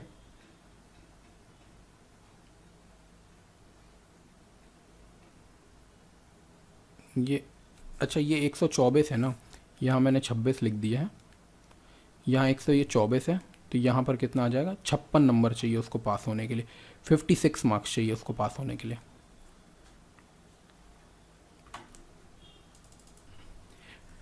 There are 30% monkey, 40% deer, 10% wolf and 20% loyal in the forest. If all deer are captured, all 100 deer are captured from the forest, how many lions are there in the forest? मान लो देखो पूरे में कितने थे, पूरे में कितने जानवर थे, 100% जानवर थे, तो 100% में से क्या हो गए देखो, मंकी हो गए कितने हैं 30% मंकी हो गए, 30% के बाद 40% क्या हो गए डियर हो गए, फिर डियर के बाद 10% क्या हो गए वुल्फ हो गए, 10% के बाद 20% कौन हो गए लॉयन हो गए। ठीक है, अब हमसे बोला है कि ऑल 100 डियर हैं जो पकड़े गए। अब डियर हमको यहाँ पर पता है कि कितने हैं 40% है, यानी कि 40% अगर क्वेश्चन में हमको बता दिया है कि किसके बराबर है 100 डियर के बराबर है, तो हमको बताना है लॉयन कितने हैं, हाउ मैनी लॉयन, यानी 20% कितना है। अगर 40% 100 के बराबर है तो 20% यानी 2 से डिवाइड कर दो सीधे सीधे, तो कितना आ जाएगा 50 लॉयन है। फर्स्ट वाला आंसर हो गया। इसको भी ये डिवाइड करोगे तो कितना आ जाएगा 20 आ जाएगा, तो यानी 20% किसके बराबर है 50 के बराबर है। देखो अगला क्या बोल रहा है, A B C can do a work in, A है कोई कितने दिन में काम करता है 24 दिन में, बी कितने दिन में करता है 16 दिन में, और सी कितने दिन में करता है 12 दिन में। ठीक है, 24, 12 और 16 का जो एलसीएम आ जाएगा वो कितना आ जाएगा 96 आ जाएगा। ठीक है, तो ये कितनी बार में जाएगा 4 बार में जाएगा, ये कितनी बार में जाएगा 6 बार में जाएगा, और ये कितनी बार में जाएगा ये 8 बार में चला जाएगा। ठीक है, तो how many day will it take to complete the work if 3 of them are working together. ये अपन ने ना एलसीएम ज़्यादा ले लिया, 48 ही एलसीएम आ जाता है इसका, लेकिन अभी भी आंसर आ जाएगा। ठीक है, इसमें अपन ने सब में 2 ज़्यादा दे लिया, 48 एलसीएम हो जाता है इसका। ठीक है, लेकिन अभी भी हम कर सकते हैं, गलत नहीं हुआ है। इसको हम क्या करेंगे, देखो ये तो हमारा, इसको एलसीएम जो निकालते थे इसको हम क्या बोलते थे टोटल वर्क बोलते थे, और यहाँ से ये जो निकल रहा है इसको क्या बोलते हैं अपन वन डे वर्क बोलते हैं। यानी ए एक दिन में कितना काम करता है 4, बी एक दिन में कितना काम करता है 6, सी एक दिन में कितना काम करता है 8 काम करता है। टोटल काम इनको करना है 96, तो 96 टोटल काम हो गया। और उसके बाद ये एक दिन में कितना कर रहे हैं 6 4 10 और 8 18 काम ये एक दिन में कर रहे हैं। ठीक है, तो इसको अपन काट देते हैं, 3 3 जा, 3 2 जा और 3 6 जा। अब 6 से काटेंगे तो 6 5 द 30, 2 अपॉन पे 6, और इसको 2 को भी काट देंगे 1 अपॉन पे 3, तो 5 1 अपॉन पे 3 डेज में ये काम क्या कर देंगे ख़त्म कर देंगे। अगर तीनों साथ मिलकर काम करेंगे तो फर्स्ट ऑप्शन करेक्ट हो गया। सिंपलेस्ट फॉर्म, इसको सिंप्लीफाई करना है, तो सिंप्लीफाई करने के लिए क्या करेंगे अपन 30xy plus 20yz minus 10xy minus 5yz। ठीक है, देखो ये 30xy है, ये 10xy है, तो 30 में से 10 चला जाएगा तो कितना बचेगा 20xy बच जाएगा, और यहाँ पर 20yz है और यहाँ पर 5 माइनस का है, तो यहाँ से अगर इसको माइनस कर देंगे तो कितना बच जाएगा 15yz। यही इसका आंसर हो जाएगा, 20 और 15, 20 और 15 है ना, फोर्थ वाला सही हो गया। देखो क्या बोल रहा है कि 30 अपॉन पे 42 बराबर किसके दिया हो 35 अपॉन नहीं पता अपन को, तो अपन ने x मान लिया। अब ये बताना है, इसको सॉल्व करना है, तो देखो सिंपल सा कर लो कि x की वैल्यू, x को उधर भेज देते हैं, तो ये x बराबर किसके आ जाएगा 35 इंटू 42 अपॉन पे 30। ठीक है, तो इसको 5 से काटते हैं, तो 5 6 जा 5 7 जा, और इसको 6 से काटेंगे तो कितनी बार में 7 टाइम्स में चला जाएगा, तो 7 इंटू 7 किसके बराबर होता है 49 के, तो 49 हमारा आंसर हो गया। The average of 3 consecutive number is 15, find the highest number among these number. Consecutive number का मतलब क्या होता है, एक के बाद एक के बाद एक, है ना। तो अपन मान लो अगर पहला नंबर मानते हैं x, तो दूसरा नंबर कौन सा हो जाएगा x+1, फिर तीसरा नंबर कौन सा हो जाएगा x+2 हो जाएगा। एक के बाद एक नंबर क्या हो जाते हैं, 3 कॉन्जिक्यूटिव नंबर। कॉन्जिक्यूटिव नंबर का मतलब होता है जैसे 1 है, फिर 2 है, फिर 3 है, फिर 4 है, फिर 5 है, यानी लगातार नंबर को बोलते हैं कॉन्जिक्यूटिव नंबर। अब इन सब का जो एवरेज है वो 15 दिया हुआ है, यानी इसको अगर हम किससे 3 से डिवाइड करें तो बराबर किसके आ जाएगा, 15 के बराबर आ जाएगा। तो यहाँ से कितना हो गया, देखो x किसके बराबर हो गया, 3x हो गया, और इसके बाद 2 और 1 कितना हो गया, 3 हो गया, बराबर किसके आ जाएगा, 15 इंटू 3 के बराबर, यानी यहाँ से कितना आ गया 45, और इस 3 को अगर उस तरफ भेजेंगे तो यहाँ से आ जाएगा -3, और ये किसके बराबर आ गया, 3x के बराबर। तो यहाँ से आएगा कितना 42, यहाँ से x की वैल्यू निकालेंगे तो डिवाइड में आ जाएगा 3, इसको काटेंगे तो 1 और 4, तो x बराबर कितना आ गया हमारे पास 14 आ गया। तो पहला नंबर अगर हमारा 14 है तो दूसरा नंबर x+1 है, यानी कितना हो जाएगा 15 हो जाएगा। तीसरा नंबर कितना हो जाएगा, x+2 है, तो कितना हो जाएगा 16 हो जाएगा, यानी 14, 15, 16 आंसर हो गया। इसको ऐसे भी बता सकते थे, अगर 3 लगातार नंबर का 15 है ना, तो 15 को ऐसे करके लिख लो, 15 के एक ऊपर चले जाओ तो आ जाएगा कितना 14 आ जाएगा, और एक नीचे चले जाओगे तो ये आ जाएगा कितना 16 आ जाएगा, है ना। एवरेज तो हमेशा बीच वाला ही होता है, तो कॉन्जिक्यूटिव नंबर है तो हम डायरेक्ट ऐसे भी बता सकते हैं कि 15 के एक ऊपर गए तो हम 14 और एक नीचे चले जाएंगे, तो ठीक है, ऐसे डायरेक्ट भी बता सकते थे बिना सॉल्व किए भी। देखो यहाँ पर कितना x है, दूसरे डब्बे में x और 0 आ गया, तीसरे में x प्लस आ गया, तो चौथे में यहाँ पर भी एक और आ जाएगा। तो एक और देख लो, चौथे में किसका है, फोर्थ वाला। A train 175 metre long running at a speed of 63 kilometre per hour will pass a man in. अब इसमें फिर से टाइम पूछ लिया है। अगर किसी आदमी को, मैंने अभी थोड़ी देर पहले बताया था कि अगर ट्रेन किसी आदमी को पार कर रही है तो वो अपनी खुद की लेंथ कवर करती है ना। तो वो अपनी खुद की लेंथ अगर कवर करती है तो हम सीधे सीधे फॉर्मूला लगाएंगे, speed upon distance equal to distance upon पे टाइम। स्पीड कितनी दी है, 63 किलोमीटर पर आवर दी हुई है, ठीक है, बराबर डिस्टेंस कितनी है 175 मीटर, और टाइम हमको बताना है। अब ये क्या दिया हुआ है, ये मीटर में दिया है, ये किलोमीटर पर आवर में दिया है, तो इसको सबसे पहले तो कन्वर्ट कर लो मीटर पर सेकंड में। तो इसको मीटर पर सेकंड में कन्वर्ट करने के लिए हम क्या करेंगे, 5 अपॉन पे 18 का मल्टीप्लाई कर देंगे, ठीक है। इसको 3 से काटेंगे तो 3 6 ज़ा 3 2 ज़ा और 1 ज़ा, ठीक है। फिर 3 से काटेंगे तो 2 ज़ा 3 7 ज़ा, तो 7 अपॉन पे 2 आ गया ये। तो देखो 7 इंटू 5 अपॉन पे 2 बराबर किसके आ जाएगा 175 अपॉन पे टी। अब इसको सॉल्व करेंगे तो हम सीधे सीधे आंसर आ जाएगा। तो टी की वैल्यू निकाल लेते हैं, तो टी बराबर यहाँ से कितना हो जाएगा 175 इंटू 2 अपॉन पे 7 इंटू 5, ठीक है। तो देखो 5 से इसको काटते हैं, तो 5 से इसको काटा तो 5 3 ज़ा और 5 5 ज़ा, और 7 से इसको काटेंगे तो 7 5 ज़ा 35, 5 इंटू 2 बच गया, तो 5 इंटू क्या हो जाएगा 10 सेकेंड, इसका आंसर आ जाएगा।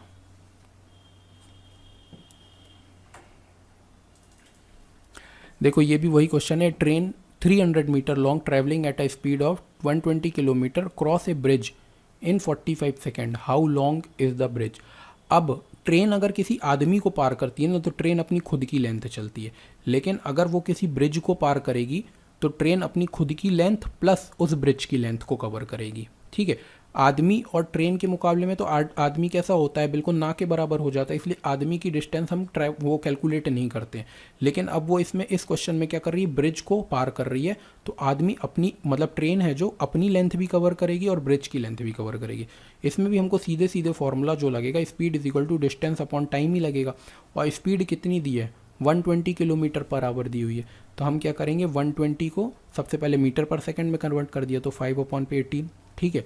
उसके बाद देखो ट्रेन की लेंथ कितनी दी है 300 मीटर की दी है, तो 300 मीटर की ट्रेन की लेंथ हो गई, प्लस ब्रिज की लेंथ भी तो कवर करेगी, तो ब्रिज की लेंथ आ गई, अपॉन में टाइम, और टाइम हमको क्वेश्चन में दिया हुआ है किसके बराबर 45 सेकेंड के बराबर दिया हुआ है। तो अब यहाँ से ब्रिज की लेंथ निकल आएगी, ठीक है। तो देखो अगर हम किससे काटते हैं 9 से काट देते हैं, तो 9 2 ज़ा 18 और 9 5 ज़ा 45, ठीक है।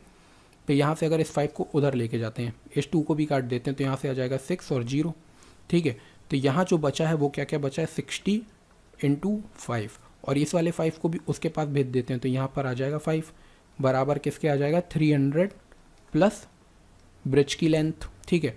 अब ये देखो 5 5 का कितना हो गया 25, और 25 को अगर 6 से मल्टीप्लाई कर देंगे, 5 5 25, 25 इंटू 6 होता है किसके बराबर, 150 के बराबर, और ये जीरो और आ गया तो ये जीरो हो जाएगा। ठीक है, बराबर किसके आ जाएगा 300 प्लस BL। अब ये 300 उस तरफ जाके 1500 से 300 माइनस कर देंगे तो कितना आ जाएगा 1200। ये आ गई हमारी क्या ब्रिज की लेंथ। तो कितना हो गया आंसर हमारे पास 1200 metre. The inner circumference of the circular race track कितना दिया हुआ है, inner circumference of circular race track. Race track कैसा होता है, मान लो ये एक ऐसा गोला है और एक गोला कोई इसके बाहर है, सर्कुलर रेस ट्रैक है। अब इनर पैरामीटर बोल, इस इनर सर्कमफेरेंस यानी कि ये जो अंदर वाली लेंथ दी है वो पूरी लेंथ हमको दी हुई है, किसके बराबर दी है 440 सेंटीमीटर के बराबर। ठीक है, और यहाँ ये जो मोटा है ये कितना मोटा है, ये है कितना 14 मीटर के बराबर, 14 मीटर वाइड है। ठीक है, तो सबसे पहले तो देखो यहाँ से अगर हम इससे अपन रेडियस निकालना चाहें तो ये अगर लेंथ अगर इसकी दी है, सरकमफेरेंस दी हुई है ना, तो सरकमफेरेंस जो होता है सर्कल का वो किसके बराबर होता है 2πr के बराबर होता है, और वो हमको किसके बराबर दे दिया 440 के बराबर दिया है। तो यहाँ से हो गया किसके बराबर 2 इंटू 22/7 इंटू r बराबर किसके हो गया 440 के बराबर हो गया। तो यहाँ से हम अगर बोलें कि 22 से इसको काटेंगे तो कितनी बार में चला जाएगा 2 बार में, और 0 बार में चला जाएगा, और 2 से भी इसको काट देंगे तो कितनी बार में चला जाएगा 10 बार में चला जाएगा। तो यहाँ से r बराबर कितना आ गया ये 10, और ये 7 इसके नीचे, तो 7 से मल्टीप्लाई हो गया, यानी किसके बराबर आ गया 70 सेंटीमीटर के बराबर आ गया। अब 70 सेंटीमीटर के बराबर आ गया। ठीक है, अब लेकिन ये है जो यहाँ से मतलब यहाँ से यहाँ तक की रेडियस कितनी आ गई है 70 सेंटीमीटर आ गई है। ठीक है, अगर 70 सेंटीमीटर को हम किस में कन्वर्ट कर दें, मीटर में कन्वर्ट कर दें, तो इसको क्या कर देंगे हम 100 से डिवाइड कर देंगे, तो r बराबर यहाँ से कितना आ जाएगा 70/100। तो ये 0 से 0 चला गया, यानी 7/10 क्या आ गया रेडियस आ गया। ठीक है, 7/10 रेडियस हो गया, और पूरा यहाँ से यहाँ तक की अगर हम रेडियस निकालेंगे तो ये 14 और उसमें ऐड हो जाएगा तो बड़ा वाला r निकल आएगा। हमसे क्या पूछा कि बाहरी वृत्त की त्रिज्या बतानी है, तो बाहरी वृत्त की त्रिज्या कितनी हो जाएगी, तो 7/10 प्लस 14 मीटर, ये इसको ऐड कर लेंगे तो ये आंसर आ जाएगा। तो यहाँ से आ गया कितना 7 + 140 डिवाइड बाई कितना आ गया 10, तो ये हो जाएगा कितना 147/10, मतलब कितना आ गया 14.7। इस क्वेश्चन में ना थोड़ी सी मिस्टेक है, मतलब मिस्टेक ये है कि अगर आप इसको सेंटीमीटर लेके करोगे ना तो आंसर नहीं आएगा। इसमें जो 84 मीटर का आंसर दिया हुआ है वो इसको मीटर लेके किया है, यानी यहाँ पर ना सेंटीमीटर नहीं होगा। अगर हम इसको बिना सेंटीमीटर में कन्वर्ट किए यहाँ से देखो ये रेडियस कितनी आ गई 70 आ गई है ना, और ये 14 मीटर वाइड है, यानी 70 और 14 जोड़ देंगे तो सीधे सीधे 84 आंसर आ जाएगा। मतलब कुल मिला के हमको करना क्या है कि इसको सेंटीमीटर से मीटर में नहीं कन्वर्ट करना है, मतलब ये मीटर में ही दिया हुआ है, इन लोग की प्रिंटिंग मिस्टेक है पेपर वालों की कि यहाँ सेंटीमीटर लिखा हुआ है। ठीक है, यहाँ से जो हमारा आंसर आया ये मीटर में ही आया है, तो इसका मतलब हमको ये इसको डिवाइड बाय 100 नहीं करना है। तो यहाँ पर अगर डिवाइड बाय 100 नहीं करेंगे तो ये 70 मीटर आ जाएगा, इसको मतलब मिटा दो इसको। ठीक है, देखो यहाँ पर ये 70 मीटर, मतलब ये जो रेडियस आ गई है अंदर वाली रेडियस ये आ गई है 70, और यहाँ से यहाँ तक की जो चौड़ाई है वो कितनी है 14, तो 70 और 14 को अगर हम जोड़ देंगे तो बड़ा वाला r जो आ जाएगा वो कितना आ जाएगा 70 + 14, वो किसके बराबर आ गया 84 मीटर के बराबर आ गया। ठीक है, तो 84 क्या होगा आंसर होगा।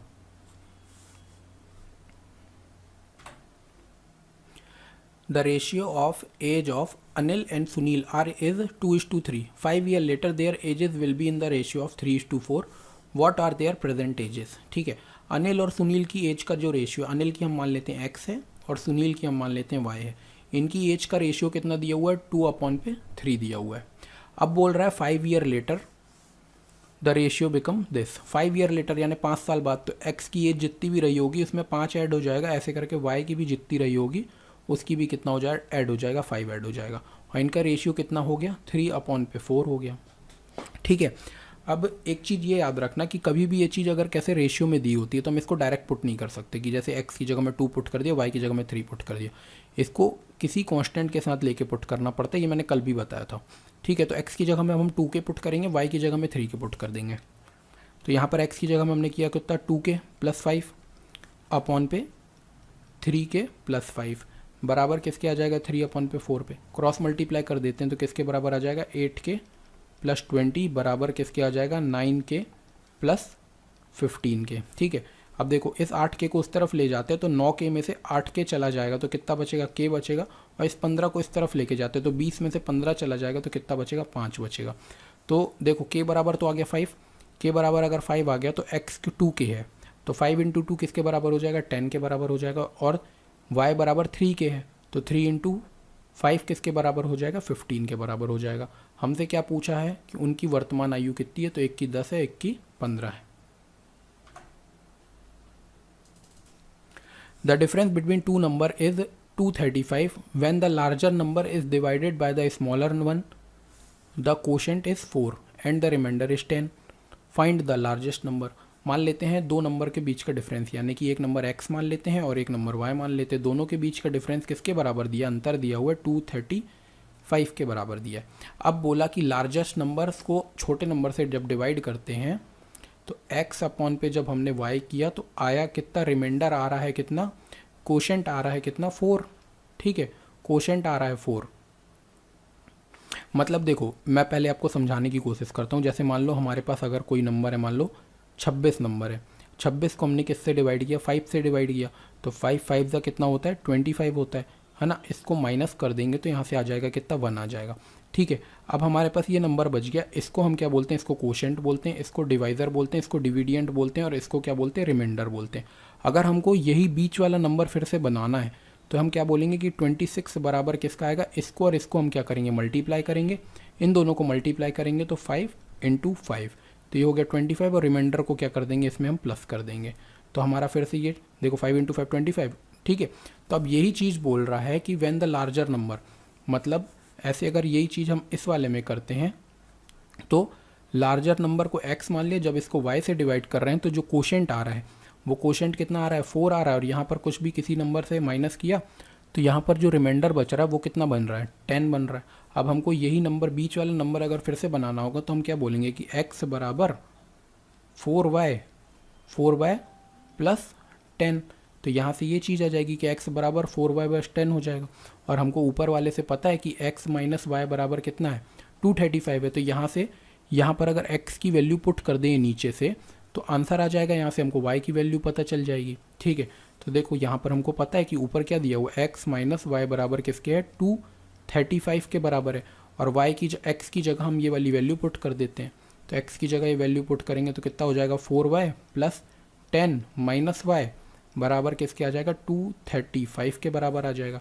अब देखो 4y में से 1y चला जाएगा तो 3y, और इस 10 को उस तरफ लेके जाएंगे तो 235 माइनस 10 हो जाएगा, तो यहाँ पर आ जाएगा कितना 225, और यहाँ से y की वैल्यू निकालेंगे तो ये 3 इसके नीचे चला जाएगा। तो देखो 3 7 जा 21 और 3 5 जा 15। ठीक है, तो y की वैल्यू कितनी आ गई 75 आ गई। अगर y की वैल्यू 75 है तो यहाँ पर अगर हम y की जगह में 75 रखते हैं इस वाली इक्वेशन या किसी भी इक्वेशन में रख सकते हो, y की वैल्यू में देखो ये मिटा दो, ये कोई काम का नहीं है ना। देखो यहाँ पर हमने y की जगह में 75 रख दिया तो x माइनस 75 बराबर किसके आ जाएगा 235 के बराबर आ जाएगा। अब 75 उस तरफ जाके ऐड हो जाएगा तो कितना हो जाएगा 235 प्लस 75। ठीक है, तो ये कितना आ जाएगा 5 और 5 हो गया 10, 7 और 3 10 और 11, यहाँ पर आ जाएगा कितना 310। तो बड़ी संख्या कितनी आ गई, बड़ी संख्या 310 है और छोटी संख्या कितनी है 75 है। तो 310 हमसे बड़ी संख्या पूछा है, लार्जेस्ट नंबर कितने आ गए 310।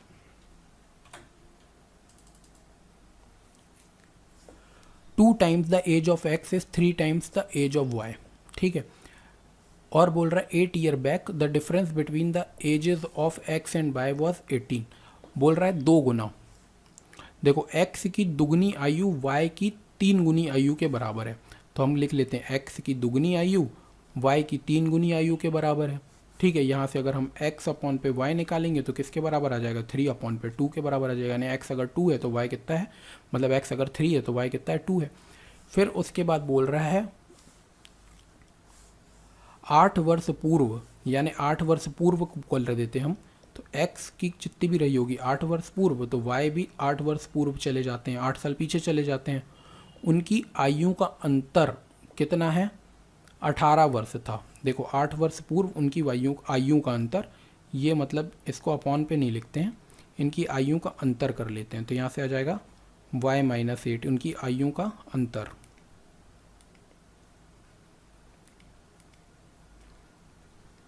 किसके बराबर है, 18 वर्ष के बराबर है। तो यहाँ से अगर हम निकालते हैं तो x माइनस 8 माइनस वाई, फिर यहाँ से आ जाएगा कितना, प्लस 8, बराबर किसके है, 18 के। तो यहाँ से देखो ये 8 और ये 8 तो चला गया, तो ये x माइनस वाई बराबर किसके आ गया, 18 के आ गया। अब इनका रेशियो दिया हुआ है तो ये रेशियो हम किसका, k के लेके पुट कर देते हैं। यानी यहाँ से आ जाएगा कितना, 3k माइनस 2k बराबर किसके आ गया, 18 के। तो k बराबर आ गया किसके, 18 के। ठीक है, तो 18 इंटू 3 किसके बराबर हो जाएगा, यहाँ k की वैल्यू आ गई कितनी, 18, तो x बराबर कितना है, 3k है। तो यहाँ से हम क्या करेंगे, 3 इंटू 18, वो किसके बराबर होता है, 54 के बराबर होता है। ऐसे y की वैल्यू निकालेंगे तो 2 इंटू k मतलब कि 2 इंटू 18 किसके बराबर होगा, 36 के बराबर होगा। तो हमसे क्या पूछा, x की वर्तमान आयु, तो x की वर्तमान आयु हमारी कितनी आ गई, 54 आ गई। तो सेकंड वाला हमारा सही हो जाएगा। देखो क्या बोल रहा है, 43% ऑफ 20 ये बिल्कुल सॉल्व करने वाला क्वेश्चन है। 43% का साइन हटाएंगे, अपॉन पे आ जाएगा 100। ऑफ का मतलब क्या होता है, मल्टीप्लाई, प्लस फिर से करेंगे 65 अपॉन पे 100, फिर इंटू कर दिया 30। ठीक है, ये हमको सॉल्व करके बताना है कि क्या होगा। तो ये कर दो, काटें इसको, ये 1 0 से 1 0 कट जाएगा, ये 1 0 से मान लो 1 0 कट जाएगा, और नहीं काटते, नहीं तो फिर एलसीएम लेने में दिक्कत हो जाएगी। ठीक है, ऐसे ही सॉल्व करते हैं। देखो ये कितना हो जाएगा, 2 का 43 से मल्टीप्लाई करेंगे तो 6 और 8, और 3 का 15 का 5 19, 195 आ गया। ये अपॉन में कितना आ जाएगा, 10। ठीक है, अब ये देखो 6 5 कितना हो जाएगा, 11, यहाँ पर ये 10 और 8 18 का 8, यहाँ कैरी बन गई, तो ये 281 अपॉन पे 10। तो अब यहाँ से 10 से इसको डिवाइड करेंगे तो 28.1 आ जाएगा हमारा आंसर, 28.1। देखो ये सिंपल सा रहता है, इसमें क्या करना रहता है कि इसके ऊपर वाले के जैसे कौन सा नीचे वाला नहीं है ना। तो हम सीधे देख लेते हैं। देखो फोर्थ वाला, देखो TOD WATSON, फिर 33 पोला लेन UNCASV, देखो यहाँ पर डबल आई है, और बाकी ऊपर देखो, ऊपर सब में एक आई है, एक आई है, एक आई है। तो हमारा यही वाला आंसर हो जाएगा। अब इसको औसत निकालना है, तो औसत निकालने के लिए हम क्या करते हैं, सबको सम करते हैं और फिर डिवाइड कर देते हो। देखो 100 200 300 400 500 600, तो 600 लिख लिया। ठीक है, देखो 25 और 15 हो जाएगा 40 40, और ये हो जाएगा कितना, 50 50 3 हो गया 53 53, और 7 हो जाएगा 60 60, और 6 66, तो 66 इसमें ऐड कर दो, तो 666 तो टोटल हो गया। ठीक है, 666 टोटल हो गया, और 666 को हमको किससे डिवाइड करना है, 1 2 3 4 5 6 से डिवाइड करना है। तो 6 से डिवाइड करेंगे तो कितना आ जाएगा, 111 आंसर हो गया। ये भी देखो सिंपल सा, इसमें बता दो नीचे वाला किसके जैसा सेम नहीं है। तो यहाँ पर देखो यहाँ 2 1 है, तो ये वाला आंसर हो जाएगा, बाकी सब सेम है। A cube of 384 centimeter square surface area is cut into a smaller cube of surface area 6 centimeter square. How many cube would be there? अब ये क्या बोल रहा है कि एक मान लो ऐसा करके एक बड़ा क्यूब है जिसका जो सरफेस एरिया है वो किसके बराबर है, 384 सेंटीमीटर स्क्वायर के। इसको छोटे छोटे क्यूबों में काटा जाता है, तो ऐसे कितने क्यूब बनेंगे जिसका सरफेस एरिया यहाँ पर 6 सेंटीमीटर स्क्वायर दिया है। तो ऐसे करके कितने कितने कितने बनने वाले हैं। ठीक है, तो हम क्या करेंगे, बड़े वाले से छोटे वाले को सीधे सीधे भाग दे देंगे दोनों का, क्योंकि सरफेस एरिया दिया हुआ है। तो हमने क्या किया, 384 डिवाइड बाय 6, तो इसको काटेंगे तो कितना, 6 6 36, और 6 4 जो 24। यानी टोटल कितने क्यूब बनने वाले हैं, 64 क्यूब बनने वाले हैं, यानी फोर्थ वाला हमारा आंसर सही हो जाएगा।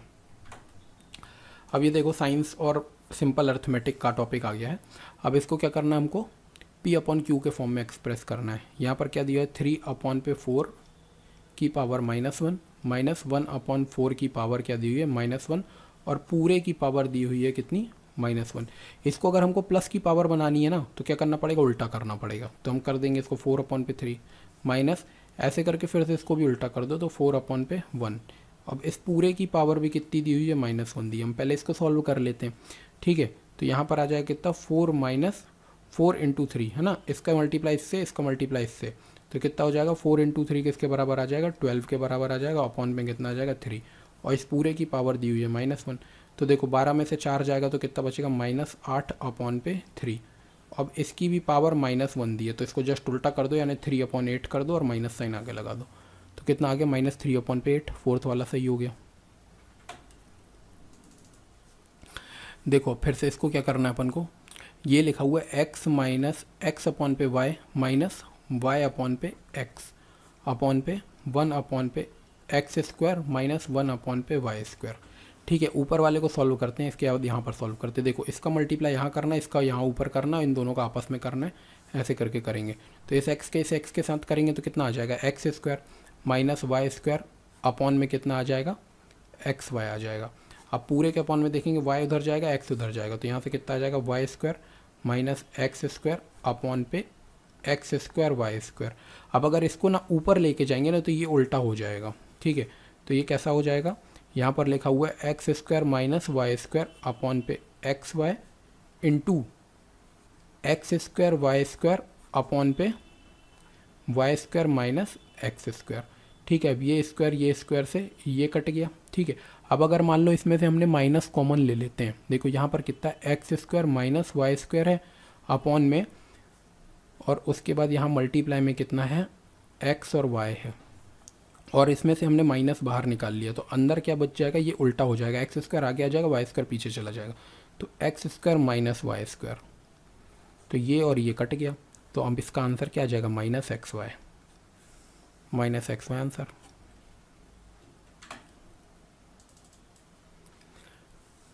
देखो इसमें बता दिया कि 18225 किसका रूट होता है, 135 का।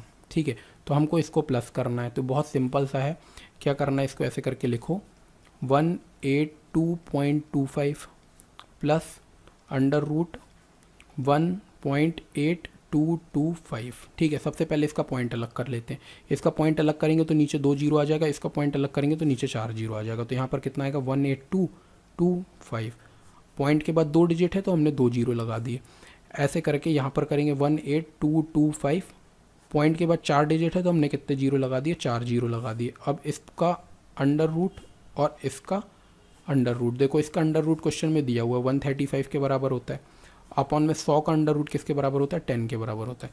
ऐसे करके इसका फिर से किसके बराबर होता है, 135, और ये 10,000 दिया हुआ है, यानी कि कितना आ जाएगा, इसका 100 आ जाएगा। ठीक है, 100 × 100 2 करके निकालते हैं। ठीक है, तो अगर यहाँ से इसको सॉल्व करेंगे हम सीधे, तो अब हम पॉइंट लगा देते हैं, पीछे से एक डिजिट गिन के पॉइंट लगा देते हैं, तो हो जाएगा 13.5 है ना, और यहाँ से कितना आ जाएगा 1.35, दोनों को जोड़ देंगे तो कितना आ जाएगा 14.85 आंसर।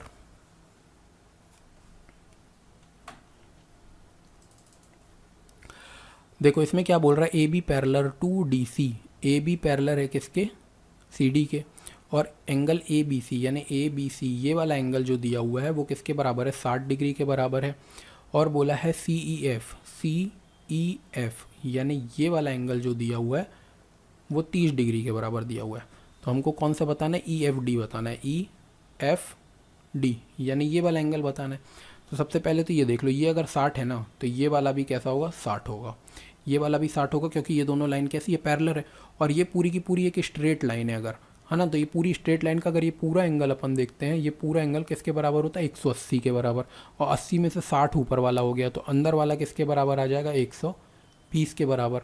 और ये अब पूरा का पूरा हो गया ट्राइंगल, और ट्राइंगल में पूरा तीनों एंगलों का जोड़ किसके बराबर होता है, 180 के बराबर, इन दोनों मिला के 150 हो चुके हैं, तो ये वाला एंगल किसके बराबर आएगा, 180 में से 150 अगर हम घटा देंगे तो कितना आ जाएगा, 30।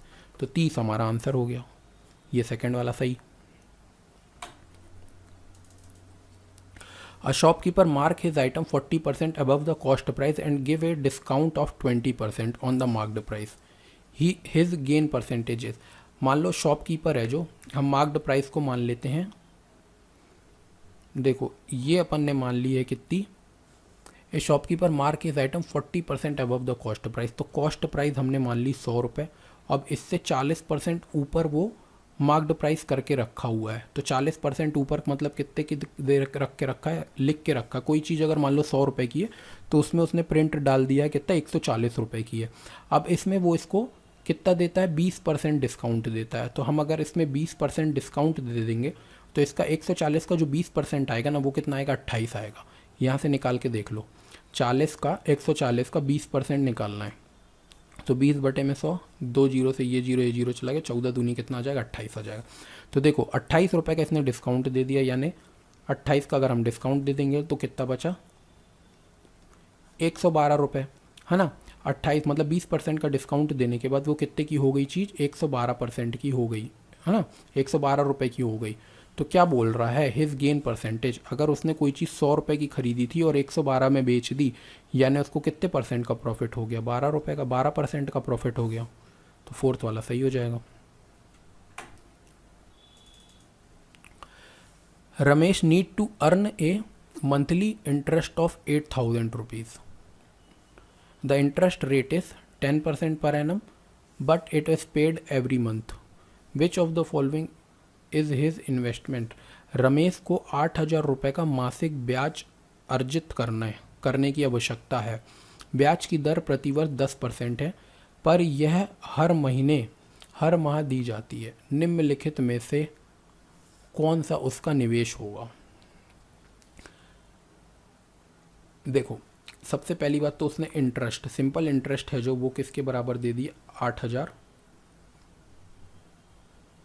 8,000 रुपये मंथली इंटरेस्ट है। अब एक मंथ में अगर 8,000 है तो पूरे 12 मंथ में कितनी हो जाएगी, 12 से इसको गुणा कर देंगे, तो 12 अट्ठे कितना होता है, 96। तो ये तो उसकी पूरी 96,000 क्या हो जाएगी, इंटरेस्ट रेट हो जाएगी। ठीक है, 96,000 तो उसको इंटरेस्ट मिल रहा है, वो भी कितने, साल भर में। और एक साल में जो इंटरेस्ट मिलता है वो कितना मिल रहा है, इसके हिसाब से 10%, क्योंकि 10% पर एनम की इंटरेस्ट रेट है। तो अगर 10% हमारा 96,000 के बराबर है, 96,000 के बराबर है, तो 100% किसके बराबर होगा, सीधे सीधे एक जीरो और लगा दो, 9,60,000 के बराबर। ठीक है, 9,60,000 के बराबर, तो 9,60,000 क्या होगा, आंसर हो जाएगा। ठीक है, 9,60,000 आंसर हो गया। देखो क्या बोल रहा है, एक मंथ में, उसको एक बार और समझ लो, एक मंथ में उसको 8,000 रुपये मिल रहा है, तो 12 मंथ में कितना मिल जाएगा, 96,000 रुपये मिल जाएगा। और 10% की ब्याज की वो है, दर है, 10% की ब्याज की दर है, और 10% पूरे साल भर में मिल रहा है, यानी कि पूरे एक साल के बाद उसको 10% मिला होगा, और एक साल के बाद मिल कितना रहा है, 96,000 मिल रहा है ना। तो मतलब 10% की वैल्यू 96,000 है, तो पूरा सब मतलब 100% की वैल्यू किसके बराबर होगी, 9,96,000, 9,60,000 के बराबर। देखो, A can do a piece of work in 10 day, B can in 15 days, number of day work. देखो इसमें क्या बोल रहा है कि ए किसी काम को 10 दिन में कर सकता है और बी उसी काम को कितने दिन में कर सकता है, 15 दिन में। दोनों साथ मिलकर काम को कितने दिन में करेंगे, तो सीधे सीधे इसका लेना है एलसीएम, है ना। 30 से 10 को डिवाइड करेंगे तो यहाँ पर आएगा 3, यहाँ पर आएगा 2, तो यहाँ पर आ जाएगा कितना, दोनों साथ मिलकर काम कितने दिन में कर देंगे, 6 दिन में कर देंगे। तो 6 दिन यहाँ से आंसर आ गया। ऐसे बहुत सारे क्वेश्चन हम कर चुके हैं। 3 cube whose edges measure 3, 4 and 5 are melted to form a new cube. The surface area of new cube is formed. ठीक है, देखो मान लो ये एक क्यूब है, दूसरा एक क्यूब है और तीसरा एक क्यूब है। ठीक है, और इसकी साइड दी है 3, इसकी साइड दी है 4 और इसकी साइड दी है 5। ठीक है, अब इसको मेल्ट किया जाएगा अगर, तो हम क्या करते हैं ना, सबसे पहले वॉल्यूम को जोड़ते हैं, वॉल्यूम निकाल लेते हैं। तो इसका वॉल्यूम कितना हो जाता है, ए क्यूब होता है क्यूब का वॉल्यूम, तो 3 का क्यूब कितना होता है, 3 का क्यूब होता है 27। ऐसे करके 4 का क्यूब कितना हो जाता है, 4 का क्यूब होता है 64 और 5 का क्यूब होता है 125। अब जो नया वॉल्यूम बनने वाला है वो नया वॉल्यूम ये बनेगा, इन तीनों का हम सम करेंगे अगर तो देखो 60 इस सबको सम कर लो, 5 4 9 और 7 और 9 कितना हो जाएगा 16, 16 का 6 आ गया यहाँ पर एक, तो 3 9 9 10 11, तो 11 का ये मतलब आ गया कितना 216 आ गया। तो बड़े वाले क्यूब का वॉल्यूम कितना आ जाएगा, मिला के एक पूरा नया क्यूब बना रहे हैं, तो बड़े वाले क्यूब का वॉल्यूम कितना आ गया 216। अब 216 बड़ा वाला, इन तीनों को मिला के पूरा एक बड़ा क्यूब बना दिया गया, और इसका वॉल्यूम किसके बराबर है 216, है ना। तो हमको अगर मान लो इसकी साइड निकालनी है तो ए क्यूब बराबर किसके कर देंगे 216 के, है ना। तो 216 का जो क्यूब होता है वो किसके बराबर होता है 6 के बराबर होता है, तो ए बराबर आ जाएगा कितना 6 आ जाएगा। ठीक है, तो हमको क्या बोला है, surface area of the new cube if formed in, ये सरफेस एरिया नहीं, ये क्यूब का वॉल्यूम ही पूछा है ना। तो 216 इसका क्या हो जाएगा आंसर हो जाएगा। कहाँ गया, फोर्थ वाला ऑप्शन सही हो जाएगा।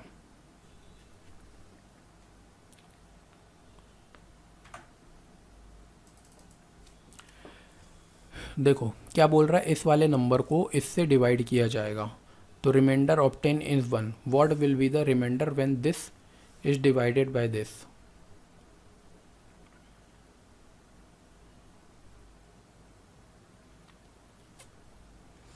देखो सिंपल सी बात है, यहाँ पर अगर 4 है और यहाँ पर 3 है, एक बार ऐसे करके लिख के देख लो। यहाँ पर है 2x की power 4 plus 8x cube plus 7x square plus 4x plus 4 है यहाँ पर, और अगला नंबर कितना है 2x की power 4 plus 8x cube plus 7x square plus 4x plus 3 है। ठीक है, तो देखो हम सेम नंबर से डिवाइड कर रहे हैं, यानी x प्लस 3 से इसको भी डिवाइड कर रहे हैं, इसको भी x प्लस 3 से डिवाइड कर रहे हैं।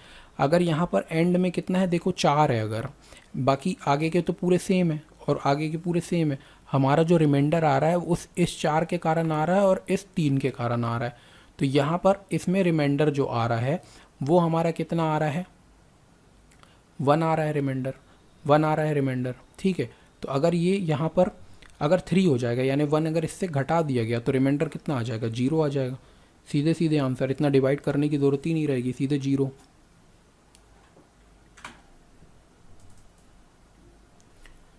Which one of the following statement is correct, निम्नलिखित में से कौन सा एक सही है। 392 एक परफेक्ट क्यूब है, नहीं है। ठीक है, for an integer a cube is always greater than A square, एक पूर्णांक ए के लिए ए क्यूब सदैव ए स्क्वायर से बड़ा होगा, नहीं हो सकता, ये गलत हो जाएगा।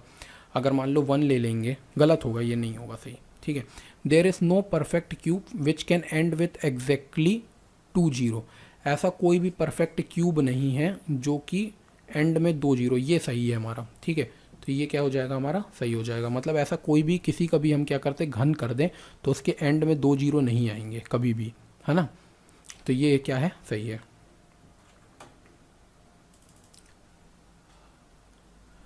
The parallel side D C and A B of the trapezium A B C D are 12 and 36। ठीक है, देखो एक ट्रेपेजियम बनाते हैं हम, ये ट्रेपेजियम है, ये दोनों लाइनें कैसी हैं पैरेलल है, ये ए बी सी और ये है डी। तो ये वाली कितनी है, ये 36 है और ये वाली कितनी है 12 है respectively. It's non parallel side of each 15, अब ये नॉन पैरेलल साइड है तो ये 15 है और ये 15 है। ठीक है, द एरिया ऑफ ट्रेपेजियम बताना है, तो देखो सबसे पहले तो एरिया ऑफ ट्रेपेजियम का फॉर्मूला देख लो। ठीक है, तो 1/2 यहाँ पर सम ऑफ पैरेलल साइड, यानी कि ए प्लस बी, यानी इस वाली साइड का और इस वाली साइड का सम, और इनटू एच। अभी हमको यहाँ पर एच नहीं पता तो हम ये एच निकाल लेते हैं, ये एच और ये एच, है ना। देखो ये ऊपर वाला अगर यहाँ पर 12 है तो ये भी 12 हो जाएगा, यहाँ से यहाँ तक और यहाँ से यहाँ तक 12 हो जाएगा। लेकिन ये पूरा का पूरा तो कितना है 36 है, तो ये 2 बराबर बराबर भागों में बांट देंगे, है ना। तो ये भी कितना, देखो ये है 12, बस यहाँ से बीच वाला कितना है 12 है और पूरा 36 है, तो 12 अभी 24 बच गया, तो ये भी कितना हो जाएगा 12 और ये भी 12 हो जाएगा, तो 12 12 12 तब मिला के ये पूरा का पूरा क्या होगा 36 होगा। और ये देखो ये एक ऐसा कैसा है समकोण त्रिभुज है ना, कैसा है राइट एंगल ट्राइंगल है। ये वाला ये जो ट्राइंगल है इसको बाहर निकाल के लिख लिए, ये 15 है इसमें और ये 12 है। मान लो ये हमको नहीं पता तो ये x है। ठीक है, तो यहाँ से अगर हम पाइथागोरस थ्योरम लगाएंगे तो देखो हाइपोटेनियस का स्क्वायर बराबर किसके होता है परपेंडिकुलर का स्क्वायर प्लस बेस का square.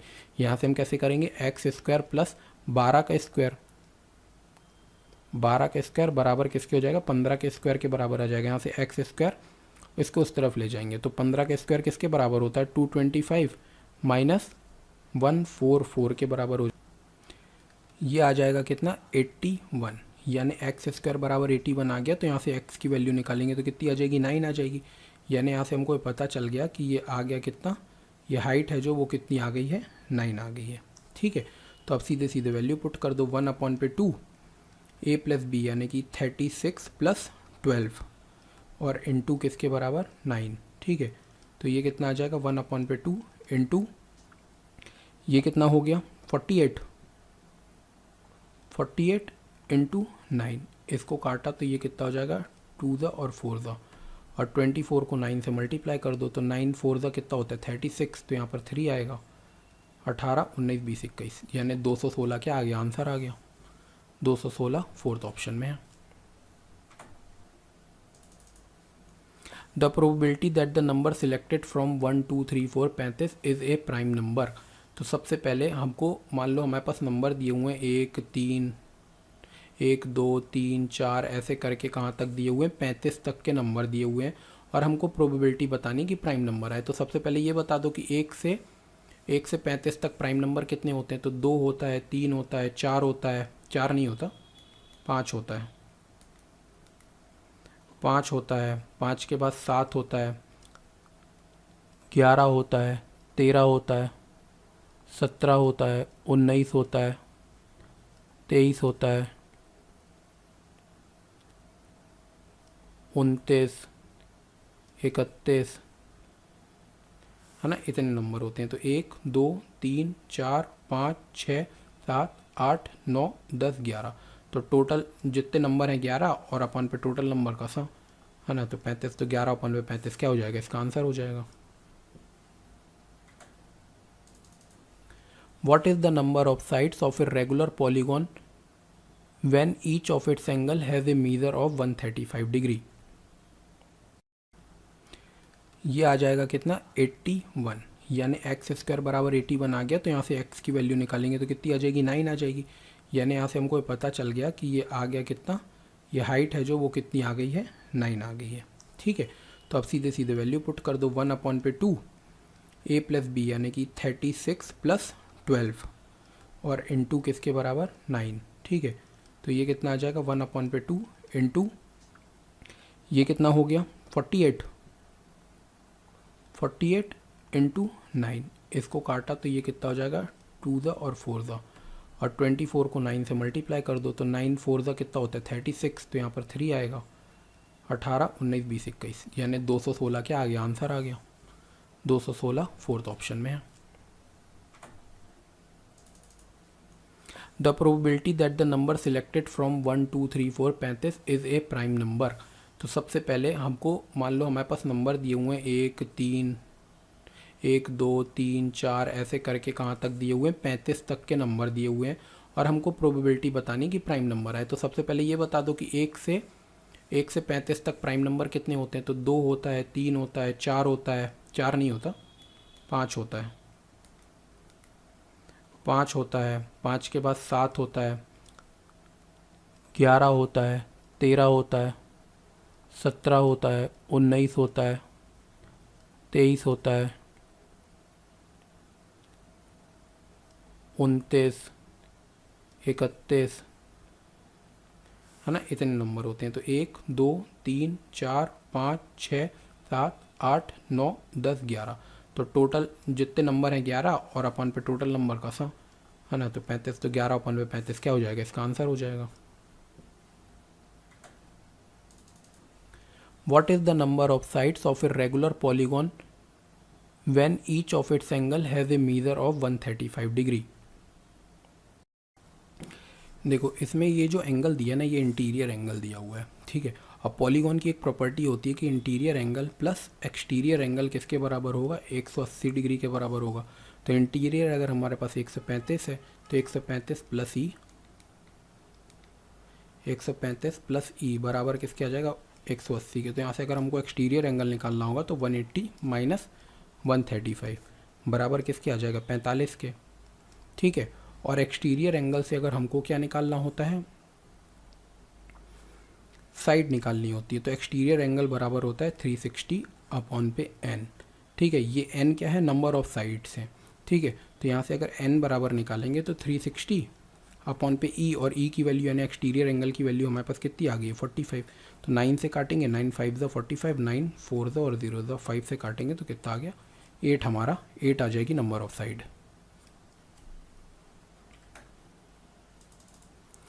Soft metal can easily cut by the knife are, है ना। तो देखो सोडियम और पोटेशियम कैसे मेटल है, ये सॉफ्ट मेटल कहलाते हैं जिसको हम चाकू से भी काटा जा सकता है ना। सॉफ्ट मेटल होते हैं यही बस ऐसे हैं, और एक मरकरी भी है वो भी सॉफ्ट मेटल के अंदर आता है।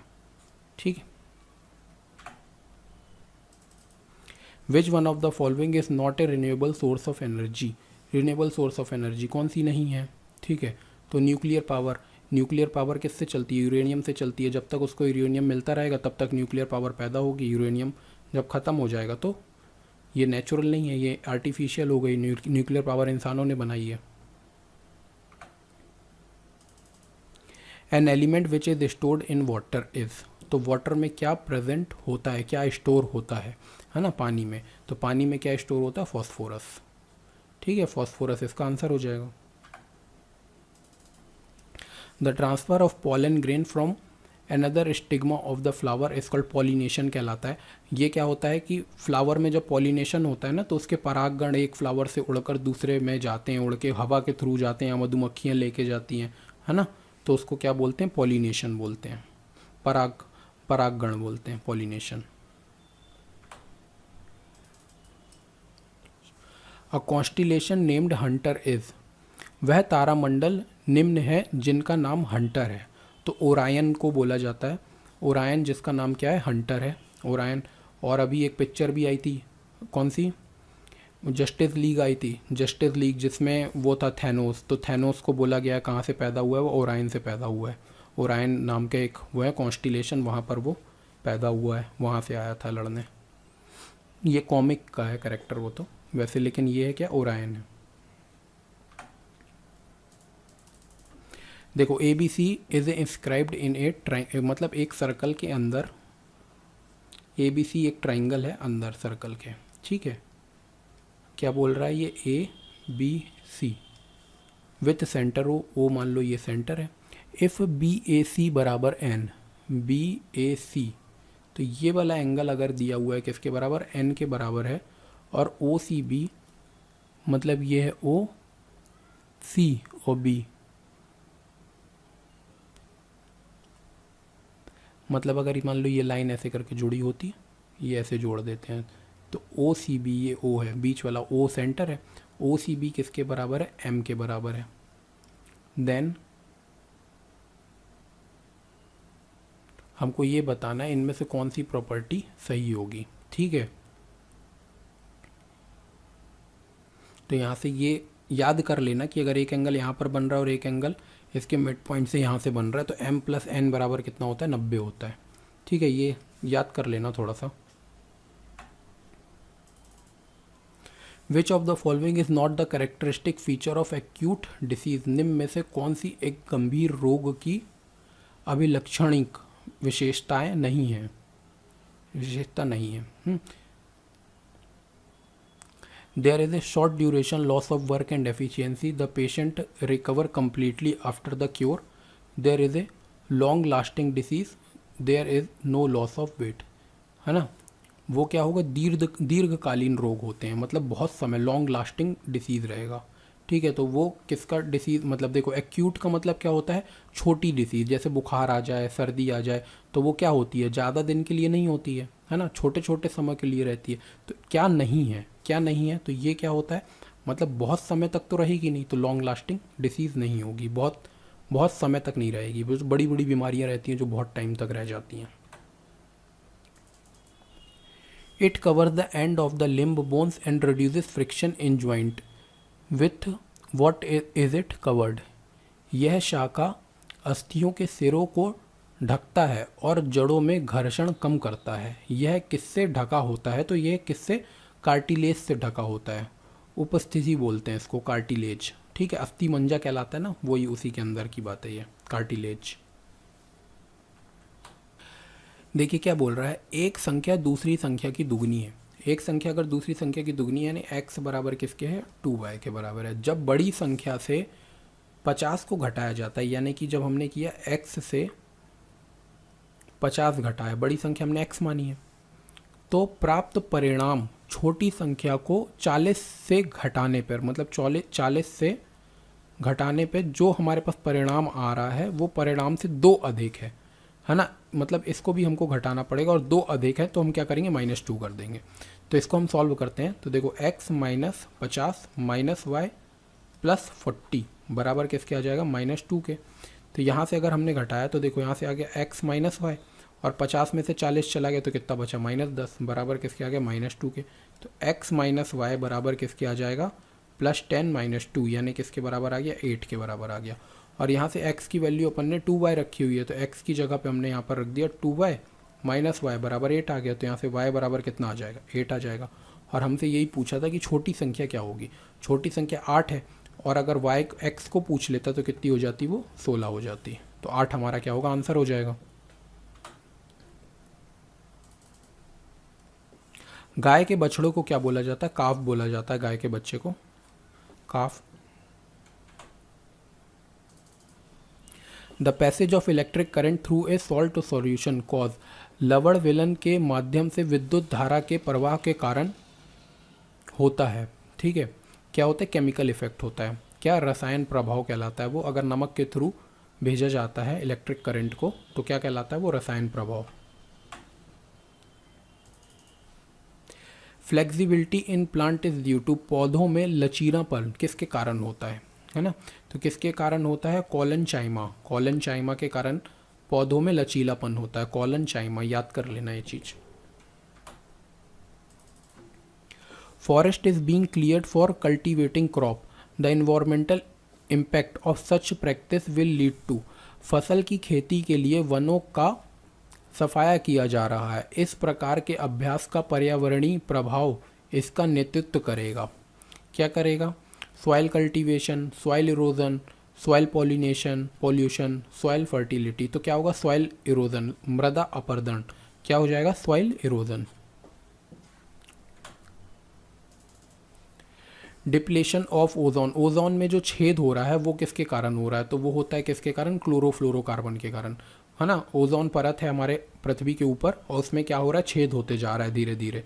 तो वो एंटार्क्टिका में एक ओजोन होल खुल गया है, तो वो किसके कारण है, क्लोरोफ्लोरोकार्बन के कारण। पुराने समय में क्या, एसी हो गया, गैस हो गया, उन सब में ये ठंडी वाली गैस भरी जाती थी, है ना। अब इस समय पे इस गैस को बैन कर दिया गया है क्योंकि ओजोन होल हो रहा है, इस गैस के कारण ओजोन में होल होता है।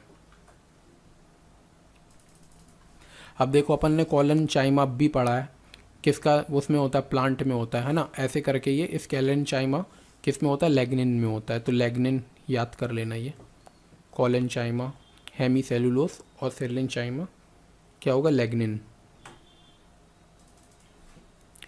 Umbrella like spherical part of a button mushroom is, है ना। अब मशरूम के ऊपर जो वो छत्ता टाइप का बना रहता है उसको क्या बोलते हैं, तो उसको क्या बोलते हैं, पेलियस बोलते हैं, है ना। पेलियस बोलते हैं, क्या बोलते हैं, छत्र, पेलियस। When weaved from the top, the water in the pond appear to, मतलब ऊपर से देखने पर तालाब में पानी कैसा दिखाई देता है, तो हमको क्या, कम गहरा दिखाई देता है। अगर हम ऊपर से देखेंगे ना तो कम गहरा, भी लेस डीप दिखाई देगा। ठीक है, अब देखो ये हमारा ना यहाँ पर ये ख़त्म हो गया है। ये हमने अभी तक हमने 5 पेपर का सॉल्यूशन दे दिया है। ऐसे धीरे धीरे करके हम पूरे 2016 का सॉल्यूशन, 2017 के पेपर को पूरा सॉल्यूशन करेंगे और फिर उसके बाद 2016 का भी कांस्टेबल का पूरा पेपर का सॉल्यूशन करेंगे। अगर आप ये देख रहे हैं, है ना, और आपको ये यूज़फुल लग रहा है तो आप हमारे चैनल को प्लीज़ सब्सक्राइब कर लें और शेयर करें अपने जितने से ज़्यादा दोस्तों के साथ आप शेयर कर सकते हैं। Thank you. इसके बाद नेक्स्ट वीडियो हम कल लेके आते हैं।